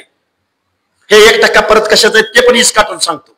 1% आश्रमशाळांची अनुदानं, ती कुणाची? भटक्यांची. विजयंतीच्या स्कॉलरशिप, मॅट्रिकोत्तर शिष्यवृत्ती, मग पुण्यश्लोक अहिल्यादेवी शेळी मेंढी महामंडळाला 5-10 कोटी, किती 5-10 कोटी प्रशासकीय खर्चावर खर्च होतात. त्या डिझेलला, त्या महामंडळाच्या अध्यक्षाच्या गाडीच्या डिझेलला पैसे मिळत नाही. जाहिरात तर सोडा, लय लांबची गोष्ट, आडातच नाही तर पोह्यात कुठून येणार. मी ज्या बारामतीच्या बॅकग्राऊंड वरून बोलतोय, मी ज्या पवारांवरती टीका केली, मगाशी मला कोणीतरी सांगितलं की होळकरांच्या जमिनीतल्या लाटल्या कोणी, भूखंड माफिया कोण आहेत हे सांगायची गरज नाही. अरे रयत शिक्षण संस्था ज्या कर्मवीर भाऊराव पाटलांनी शोषिताच्या, वंचिताच्या, पीडिताच्या, दीनदलिताच्या घरामध्ये शेवटच्या घटकामध्ये माझ्या शिक्षणाची गंगा पोहोचली पाहिजे म्हणून या महाराष्ट्रामध्ये एक जैन समाजाचा माणूस, उच्चवर्णीयामधला माणूस दीनदलिताच्या घरामध्ये शिक्षणाची गंगा घेऊन जात होता. त्या माणसाची संस्था म्हणजे रयत शिक्षण संस्था. त्या रयत शिक्षण संस्थेचा बायलॉज असा होता की रयत शिक्षण संस्थेचा अध्यक्ष या महाराष्ट्राचा मुख्यमंत्री जोही कुणी असेल तो या महाराष्ट्राचा मुख्यमंत्री या रयत शिक्षण संस्थेचा अध्यक्ष असेल. जिबियांना तुमच्या बारामतीच्या पवारांनी कर्मवीर भाऊराव पाटलांच्या रयत शिक्षण संस्थेच्या बायलॉज मध्ये खाडाखोड केली आणि रयत शिक्षण संस्थेचे हयात अध्यक्ष कोण झाले तर शरदचंद्रजी पवार. वाईट वाटतं मला या वयात त्यांच्यावर टीका करायला, पण आता टीका कुणावर करायची? कुणावर करायची टीका? जाचकावर करायची, चितोळेवर करायची, कुणावर करायची? हा, जे सत्तेत बसले त्याच्यावरच करावं लागेल ना. कारण तुम्ही लढाईचं विसरून गेला, तुम्ही ओबीसी बांधवांना एकत्र करायचं विसरून गेला. तुम्ही पंक्तीला बसून माझ्या ताटात वार, माझ्या ताटात वार, माझे नवनाथ जे नाही, पंक्तीला बसलोय तर पंक्तीमधल्या शेवटच्या घटकापर्यंत डॉक्टर बाबासाहेब आंबेडकरांनी सुग्रास असा स्वयंपाक बनवलाय. तो स्वयंपाक, अरे आपण पंक्तीला बसलो गावात, जोपर्यंत शेवटच्या माणसाच्या ताटामध्ये जोपर्यंत वाढप्या पोचत नाही तोपर्यंत आपण जय हरी विठ्ठल म्हणत नाही. हे तुमच्या आमच्या महाराष्ट्राचं वैभव आहे. अरे पण या पवार पाटील देशमुख मंडळीने मतं मागायची वेळ आली, पुढे शाहू आंबेडकरांचा महाराष्ट्र, मतं मागायची वेळ आली आणि तुम्ही आणि गुलामी रक्तात भिनली. तुम्ही होळकर विसरले, तुम्ही महात्मा ज्योतिराव फुले विसरले, तुम्ही डॉक्टर बाबासाहेब आंबेडकर विसरले आणि तुम्ही दादा आलत पोत्यावर बसलं होतं, दादा आलत वालगाला आलत आणि खाली पोत्यावर बसून जेवून गेलं. साहेब आलत आणि मला कारखान्याचं काय केलं, चेअरमन नाही बरं का, संचालक केलं, संचालक केलं. अरे काय गुलामी, किती गुलामी. आणि तुम्हाला काय तुमच्या हातात दिलंय, आम्हाला आरक्षण द्या आणि आम्हाला आरक्षण द्या, आम्हाला आरक्षण द्या आणि आम्हाला आरक्षण द्या. तुम्ही 50-60% आहात, तुम्ही मायक्रो नाही, तुम्ही मेजर आहात. डॉक्टर बाबासाहेब आंबेडकरांना जातीची संघटना करता आली असती ना. बाबासाहेबांनी क्लास निर्माण केले, class, OBC, SC, ST, VJNT. का हो, बाबासाहेबांना जातीच्या संघटना निर्माण करता आल्या नसतं का? आणि बाबासाहेबांना स्वतःच्या जातीपुरतं काय करता आलं असतं का नसतं का हो? 18 पगड जातीच्या हिताची भाषा ज्या महामानवानं या भारत देशामध्ये बोलली, त्या महामानवानं तुम्हाला सांगितलं होतं राज्यकर्ती जमात बनायचंय, तुम्हाला शासनकर्ती जमात बनायचंय. असंच सांगितलं का शासनकर्ती जमात बनायला? कारण महामानव डॉक्टर बाबासाहेब आंबेडकरांनी तुमच्या आमच्या मताला लाख मोलाचा अधिकार दिला. गावातल्या ऊसतोड मजुराच्या, मेंढपाळाच्या मताला जेवढी किंमत तेवढीच टाटा, बिर्ला, अंबानीच्या मताला सुद्धा तेवढीच किंमत. अरे गावगाड्यामध्ये जर तुम्ही आम्ही सगळे एकत्रित आलो, क्लास म्हणून एकत्रित आलो, संविधानाचं संरक्षण करायचं असेल, तुमचा आमचा प्रतिनिधी महाराष्ट्राच्या विधानसभेत जायचा असेल, लोकसभेत जायचा असेल आणि तुम्ही जर एकत्रित आला तर जरांगे नावाचा चौथी नापास माणूस माझ्या बाबासाहेबाच्या संविधानाला चॅलेंज करू शकला असता का? तुम्ही आता परत एका विषयाकडे, तुम्हाला काल परवा सुप्रियाताई सुळे उत्कृष्ट संसदपटू. मी त्यांना उत्कृष्ट संसदपटू म्हणत नाही, मी त्यांना निकृष्ट संसदपटू म्हणतो. निकृष्ट. शरद पवार साहेबांच्या घरात जन्माला आल्या आणि सोन्याचा चमचा घेऊन खासदार झाल्या आणि आम्ही येड्या गबाळ्याने मतदान केलं. रांगा लावून लावून लावून आमच्या गावातनं लीड का माझ्या बूथमधनं लीड, माझ्या वार्डातनं लीड का माझ्या, नाही नाही नाही नाही, 10 आलं तर राव, आमच्यातनं जर चुकीचं झालं तर काय होईल. अरे वाघासारखी माणसं तुम्ही, वाघासारखी माणसं, गावच्या गाव तुमचे. अरे तुम्ही एकत्रित आला ना, आता काय बोलावं, किती बोलावं. विजयादशमीचा कार्यक्रम आहे. त्या सुप्रियाताई सुळेंनी काल परवा उत्कृष्ट संसदपटू म्हणून ज्यांना पुरस्कार मिळाला त्यांनी आरक्षणाबद्दल अक्कल पाजळली. तुम्ही आरक्षणाकडे काय भावनेनं पाहता. सुप्रिया सुळे आदल्या दिवशी बोलल्या आणि महाराष्ट्राचा उपमुख्यमंत्री अजितदादा दुसऱ्या दिवशी बोलला की आरक्षण म्हणला आर्थिक कारणावरून मिळावं. म्हणला कशावरनं? आर्थिक, गरिबाला आरक्षण मिळावं. अरे गरिबी येती जाती, पण एखादा बेरड समाजाच्या घरात पोरगा जन्माला आला आणि त्याने करोड रुपये जर कमवलं तर त्याची जात जात नाही. एखाद्या माझ्या नवबौद्ध समाजातला तरुण कलेक्टर झाला आणि घरावरचं पत्र काढून त्याने स्लॅब टाकला तर त्याची जात नाही, कलेक्टर झाला तरी. अरे हाय रे, सरकारचा जावई आहे, आरक्षणाच्या माध्यमातून कलेक्टर झालंय. जात ही जन्मानं येते, जात आमची जन्मानं येते. शेकडो वर्ष आमच्या जन्माला आमची जात चिकटली. आमच्या माणसानं जीव दिला तर बहेरजी नायकाच्या जीवा महालेच्या वारसांना इथल्या या व्यवस्थेने कधीही सरदार मानलं नाही, रॉयल्टी दिली नाही, एखादं गाव वतन दिलं नाही, त्याला कधी दसरा मेळाव्यामध्ये मान सन्मान दिला नाही. कोल्हापूरला पण दसरा मेळावा होतो ना, तानाजी मालुसरेंच्या वारसांना बोलवलं जातं का? बहुजनांची भाषा तुम्हाला मला बोलावी लागल. हे संविधान सांगतं. काय सांगतं संविधानामधलं प्रियांबल? काय सांगतं? With the people of India, आम्ही भारताचे लोक. ससाणे साहेब, अरे आर्थिक नियोजन भरपूर झाली ना, हजारो. आणि परत ते बघा नितीन गडकरी पण बोलले काल परवा आर्थिक निकषावर. अरे जातपात संपली असं वाटतं का? किती जात वर्चस्वाच्या भावनेतून तुम्ही बोलता. मुख्यमंत्री महोदय, आम्हा बहुजनांनी तुम्हाला खूप मोठ्या जबाबदारीनं आम्ही तुम्हाला मुख्यमंत्री पदावर बसवलं. पण मुख्यमंत्री महोदय, हे वाक्य ध्यानात ठेवा. मुख्यमंत्री महोदय, अजूनही आमचा तुमच्यावर विश्वास आहे, पण आता इथून पुढे हे वाक्य आम्ही परत उच्चारणार नाही. मुख्यमंत्री महोदय, जरांगे नावाच्या चौथी नापास माणसाच्या सांगण्यावरनं मुख्यमंत्री महोदय तुम्ही ओबीसीची मसलत बुडवली, तुम्ही ओबीसीचं आरक्षण संपवलंय, एका जीआरच्या माध्यमातून संपवलंय. आता वकील साहेबांनी सांगितलं एखाद्या माणसाकडे कुणब्याचं सर्टिफिकेट मिळत नाही, पुरावा मिळत नाही, तर गावातील एखाद्या माणसाकडे जर कुणब्याचं सर्टिफिकेट असेल आणि त्यानं जर ऍफिडेव्हिट दिलं तर त्याला सर्टिफिकेट द्या. काय सांगतो जीआरचा अर्थ? गावातील, कुळातील, परत कुळातील एखाद्या माणसाकडे आता कुळ कुठनं शोधायचं?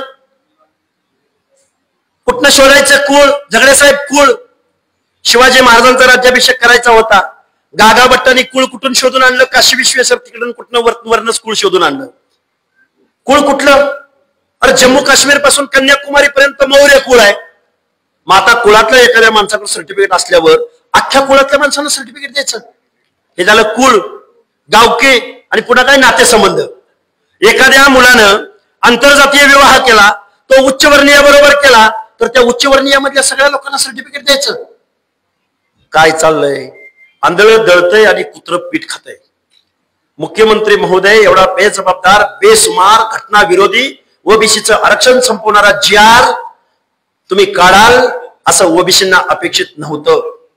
आम्ही तुमच्या मागं आलो याचा अर्थ असा नव्हे की तुम्ही आमचं आरक्षण संपवावं. आता परत एकदा सांगतो, उद्या पंचायत राजच्या निवडणूक आहे, आम्ही लोक रस्त्यावर फिरतोय. ससाणे साहेब, तुम्ही आम्ही आमदार खासदाराची पोरं जरूर नाही, तुम्ही आम्ही गाववाड्यातली शोषिताची वंचिताची भाषा बोलतोय. आता पंचायत राज मध्ये काय होईल? कुंभार साहेब नीट ध्यान देऊन ऐका. 56,000 जागा तुमच्या चॅलेंज झालेत. आज प्रत्येकानं कुणबी सर्टिफिकेट काढलंय. पूर्वी निवडणूक व्हायची एका ओबीसी विरुद्ध दुसऱ्या ओबीसीची, माळी विरुद्ध धनगराची, धनगरा विरुद्ध कुंभाराची, कुंभारा विरुद्ध नाभिकाची, नाभिक म्हणजे ओबीसी मधला पडला तरी ओबीसी आणि आला तरी ओबीसी. आता ही येणारी निवडणूक मूळ ओबीसी विरुद्ध बोगस ओबीसी कुणबीकरणाद्वारे आलेला. आणि पुन्हा काय होणार ते सांगतो. पुन्हा होणार असं बोगस कुणबी विरुद्ध बोगस कुणबी. आणि तुम्ही जो खरा ओबीसी आहे तो 3ऱ्या क्रमांकाला, 4थ्या क्रमांकाला, 5व्या क्रमांकाला. म्हणजे ओबीसीचं आरक्षण आज रोजी संपलेलं आहे. हे मला तुम्हाला जबाबदारीने सांगायचंय. आम्ही गावगाड्यातली पोरं आहे, आम्ही माणसं बघत नाही. 500 माणसं आलेत का, 1000 आलेत का. आता मराठवाड्यामध्ये आमचे सानप साहेब इथं बसलेत, बारगजे साहेब वगैरे, आमचे उघडे साहेब, सगळे मंडळी इथं बसलेत. मराठवाड्यामध्ये आम्ही यायचंय जरी म्हणलं ना तरी 50,000, 60,000, 1 लाख, 1.5 लाख माणसं गोळा होते. एका गावात जायचं म्हणलं तर गावात घराला कडी कुलप घालून लेकरा बाळा सहित, बाया बापड्या सहित, काष्टा घालून माझ्या माता भगिनी पड पावसात आमच्या आंदोलनाला आणि सभांना मेळाव्यांना येतात. माझ्या पश्चिम महाराष्ट्रामध्ये धनगर आणि माळी समाजानं जर फक्त ठरवलं आणि गावातल्या बलुत्याला आलोत्याला माझ्या खंडोबाच्या साक्षीने सांगतो, या 18 पगड जातीच्या लोकांनी एकत्रित येऊन जर हे तळी उचलली तर छत्रपती शिवाजी महाराजांच्या रयतेचा महाराष्ट्र आणि त्यांच्या संकल्पनेतला महाराष्ट्र तयार व्हायला वेळ लागणार नाही. आता तुम्ही म्हणाल अरे ही लय मोठं बोलतंय, लय मोठं बोलतंय, कोणाच्या जीवावर बोलतंय, कशाच्या जीवावर बोलतोय. अरे 10% जरांगेच्या 10% लोकसंख्येला जर एवढं सरकार घाबरत असेल तर तुम्ही 50-60% आहात. आणि दलित एसटी बांधव हे 20% आहेत. झाले किती? 80%. 80% लोक एकत्र झाल्यावर आता म्हणाल सर हे कसं शक्य आहे. पवार साहेब, सुप्रियाताई, अजितदादा, रोहित पवार, सुनेत्रा वहिनी, पुन्हा कोण तो यजवेंद्र पवार, पुन्हा कोण पार्थ पवार, पुन्हा कोण जय पवार. आणि तुम्ही आम्ही जन्म कशाला घेतलाय? मत द्यायला. आणि ह्याने जन्म कशाला घेतलाय? वायनरी, कारखाना. काय चाललंय काय? तुम्ही म्हणाल नका पवाराव लय बोलतोय, पवाराव लय बोलतोय, पवाराव लय बोलतोय. बोलावं लागेल. त्याशिवाय तुम्हाला शत्रू दाखवल्याशिवाय तुम्ही लढाईच करत नाही. तुमचं नुकसान काय झालं हे सांगितल्याशिवाय तुम्ही उतरतच नाही. आता किती बोलावं?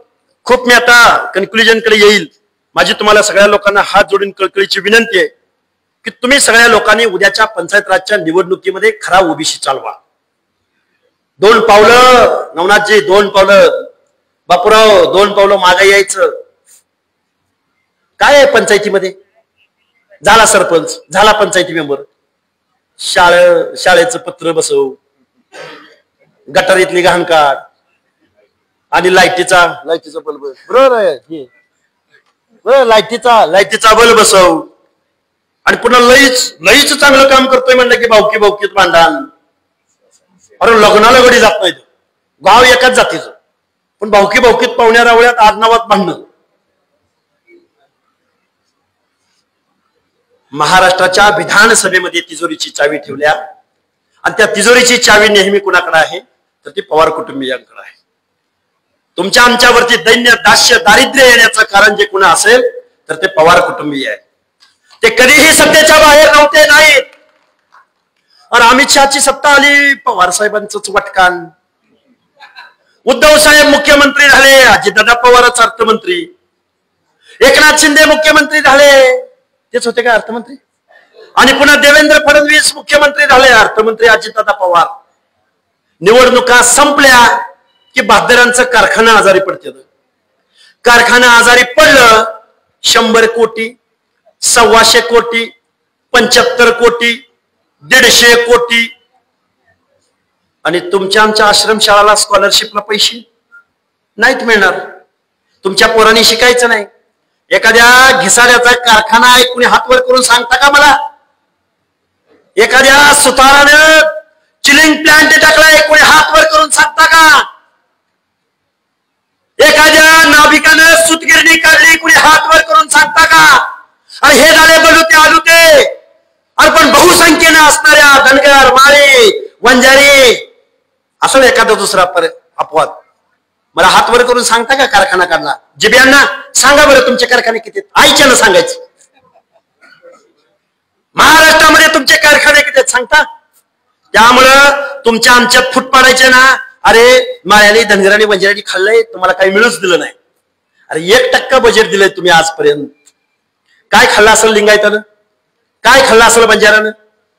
माझी गावगाड्यामधल्या ओबीसींना माझी हात जोडून कळकळीची विनंती आहे, तुमचं आरक्षण आज रोजी गेलंय, हे आरक्षण वाचवायला फुले शाहू आंबेडकर परत जन्माला येणार नाहीत.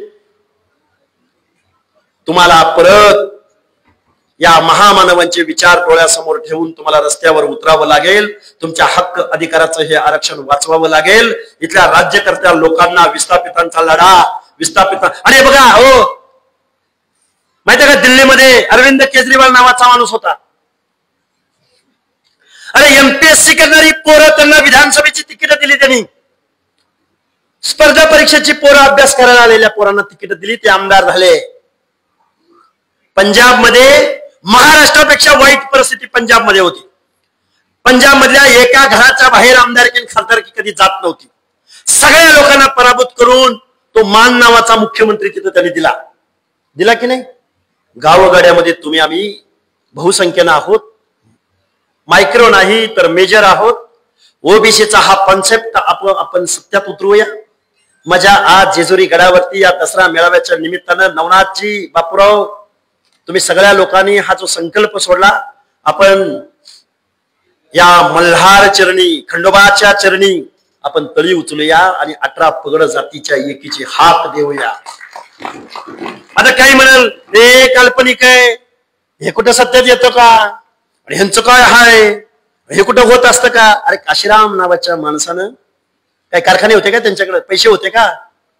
नोकरदार वर्गानं त्यांच्या पाठीशी ठामपणे उभं राहण्याचा निर्णय घेतला आणि कुठं पॅम्पलेट छाप, कुठं काय छाप, कुठं सभा घे, कुठं काय कर. त्या उत्तर प्रदेशमध्ये 4 वेळा मुख्यमंत्री बनवण्याचं काम त्यांनी केलं. काय आपण खाली कर्नाटकमध्ये सिद्धरामय्या आहे, त्यामुळे खूप काही बोलता येण्यासारखं आहे, खूप काही बोलू शकतो. सभेमध्ये वेगळं बोलावं लागतं. माझ्या पत्रकार बांधवांना माझं सांगणं आहे, तुम्ही सभेमध्ये वेगळं बोलावं लागतं, बाईटमध्ये वेगळं बोलावं लागतं, डिबेटमध्ये वेगळं बोलावं लागतं. आता तुम्ही ठराव मानलेले आहेत नवनाथजी, जिल्ह्याचा ठराव तर आहेच. अरे आपण सत्तेमध्ये जाऊ, आपण युनिव्हर्सिटी उभ्या करू. अहो राजर्षी शाहू महाराजांच्या नावानं मायावती मुख्यमंत्री झाली, त्याच वेळी तिथं युनिव्हर्सिटीला नाव दिलं गेलं ना राजर्षी शाहू महाराजांचं. डॉक्टर बाबासाहेब आंबेडकरांना भारतरत्न पुरस्कार कुणी दिला? भारतरत्न पुरस्कार विश्वनाथ प्रताप सिंग नावाच्या माणसानं दिला. तुमच्या आमच्या मधल्या ओबीसीच्या नेतृत्वावरती अजिबात अविश्वास किंवा कुठंही अंडर एस्टिमेट होईल असं बोलायचं नाही. मुंडे बंधू भगिनी निश्चित बोलतील, आमचे भुजबळ साहेब निश्चित बोलतील, ते भूमिका घेत आलेत. आता घरात भावात भांडायची वेळ नाही. शेवटचं एक वाक्य सांगतो आणि माझं मनोगत थांबवतो. मनोज जरांगे नावाचा खुरचट माणूस आता म्हणतोय, ज्या जातीचा माणूस बोलाल त्याच्या जातीला टार्गेट करायचं. म्हणजे माळ्याचा बोलला की त्याला ओबीसी नेता म्हणायचं नाही, त्याला माळ्याचा म्हणायचं. धनगराचा बोलला की त्याला ओबीसी नेता म्हणायचं नाही, त्याला धनगराचा म्हणायचं. म्हणजे तुम्ही आजपर्यंत काय झकमारी केली? हेच केलंय ना. धनगराला एसटीचं आंदोलन उभं करायला लावायचं, बंजाराला म्हणायचं तुम्ही एसटीचं आंदोलन उभं करा. त्या बीडमध्ये, त्या जालन्यामध्ये आंदोलन उभं राहिलं. ह्यो पंडित, हा सोळंकी, हे शरद पवारांचे चेले चपाटे. अरे आम्ही बारामतीमध्ये आम्ही उपोषण केलं 2014ला. 9 दिवस आम्ही तिथं उपोषणाला बसलो होतो आणि त्या बारामतीचा साधा नगरसेवक सुद्धा तिथं आला नाही अण्णा. आणि काल परवा आमचा दीपकराव बोराडे एसटीच्या आंदोलनाला बसला. त्यांच्या आमदारांची खासदारांची रांग लागली, रांग. काय पाहिजे दीपकराव, कसं करायचं दीपकराव, आम्ही तुमच्या पाठीशी आहे. अरे तुम्ही आजपर्यंत आमच्या बापजाद्यांच्या, आमच्या हक्काधिकारांचं, आमचं शोषण तुम्ही केलं, त्यावेळी तुमचा आमचा प्रश्न तुम्हाला दिसला नाही. आता ओबीसी मध्ये फूट कशी पाडायची? धनगराला वेगळं पाडायचं, बंजाराला वेगळं पाडायचं. भुजबळ साहेबांना शिवाय दिले की भुजबळांना वेगळं पाडायचं. बाबांनो, आता जातीमध्ये भांडायची वेळ नाही. आता पातीसाठी भांडायचं, आता कास्टसाठी भांडायची वेळ नाही. आता ओबीसी क्लास साठी भांडावं लागेल. डॉक्टर बाबासाहेब आंबेडकरांच्या स्वप्नामधलं तुमच्या आमच्या सर्वांच्या हक्क अधिकाराचं संविधान वाचवावं लागेल. खूप काही बोलता येण्यासारखं आहे. तुम्ही सर्व लोकांनी शांत चित्ताने आमचं मनोगत ऐकून घेतलं त्याबद्दल मी तुमचा आभार व्यक्त करतो. आणि जाता जाता सांगतो की इथं सर्व प्रवर्गातली लोक आले. इथं घडशी समाजाच्या लोकांनी आमचा सत्कार केलाय. इथं कुंभार समाजाच्या माणसाने आमचा सत्कार केलाय. इथं वैदू समाजाच्या माणसाने आमचा सत्कार केलाय. मग इथं बसलेले आमचे शिवानंद जे आहेत, आमचे मंगेशराव जे आहेत, सगळी माणसं आहेत. आता नावं कोणाची नाहीत बरं का लिहिलेली. तुम्ही कोणी राग मानू नका. 18 पगड जातीचा खऱ्या अर्थानं हा जेजुरीच्या सोनेरी नगरीमध्ये आत्मभान देणारा, स्वाभिमान जागृत करणारा, बाबासाहेबांचं संविधान आणि निवडणुकीमध्ये तुमची आमची वृत्ती, तुमची आमची दिशा कशी असली पाहिजे हे वास्तव आम्ही तुमच्या समोर मांडण्याचा प्रयत्न केलाय. शेवटी बाबासाहेब म्हणले होते, हे संविधान जर योग्य माणसाच्या हातात गेलं तर परत भारत देश नंदनवन होईल. पण हेच संविधान जर जातीयवादी लोकांच्या पाहुण्या रावळ्यांच्या हातामध्ये गेलं तर इथल्या दीनदलितावरती ओबीसी वरती परत भीक मागायची वेळ येईल, असं डॉक्टर बाबासाहेब आंबेडकरांना म्हणायचं होतं. आता इथल्या राज्यकर्त्या लोकांनी तुमचं आमचं काय केलंय हे तुम्हाला आम्हाला सगळं माहिती आहे. तुम्ही सगळ्या लोकांनी शांत चित्ताने बोलायचं होतं वेगळंच बरं का. लय इतिहास सांगायचा होता, गुंतर सोनथायमर सांगायचा होता, खूप पशुपालकांनी काय केलं ते सांगायचं होतं, संस्कृती सांगायची होती, भव्य मेळावा. अहो पुढच्या वर्षीचा मेळावा दसऱ्याचा हा सभागृहात नाही, पुढच्या वर्षीचा मेळावा हा चौकात पालखी मैदानावर. आणि पालखी मैदानावरची जागा पुढे पडणार, स्क्रीन लावावे लागणार. अरे जेजुरीच्या खंडोबाच्या नगरीमधला हा मेळावा आहे असा तसा अजिबात नाही. तुम्ही ज्या उमेदीनं हा कार्यक्रम घेतला, तुमच्या बरोबरच्या सगळ्या सहकार्यांना अभिवादन, आभार मानतो त्यांचं. आणि हा ओबीसीचा लढा असाच चालू राहील. मंगेशजी, ठामपणाने आपल्याला पुढे जायचंय. आपलं जनरेशन एक आहे. त्यामुळं अरे महाराष्ट्र म्हणजे काय आम्ही सांगू. तुम्ही लय राज्यकारणाच्या चोरावर उड्या मारताय ना. एक एक दिवस नाही जर तुमच्या कारखान्याचे धुराडे नाही जर जमीनदोस्त केले तर महाराष्ट्रामध्ये क्रांती काय असते आणि बाबासाहेबांच्या लोकशाहीच्या मताचा अधिकार काय असतो आम्ही तुम्हाला येऊ घातलेल्या कालावधीमध्ये निश्चित सांगू. धन्यवाद. जय मल्हार, जय हिंद, जय भारत, जय भीम, जय ज्योती, जय अहिल्या. मनपूर्वक धन्यवाद.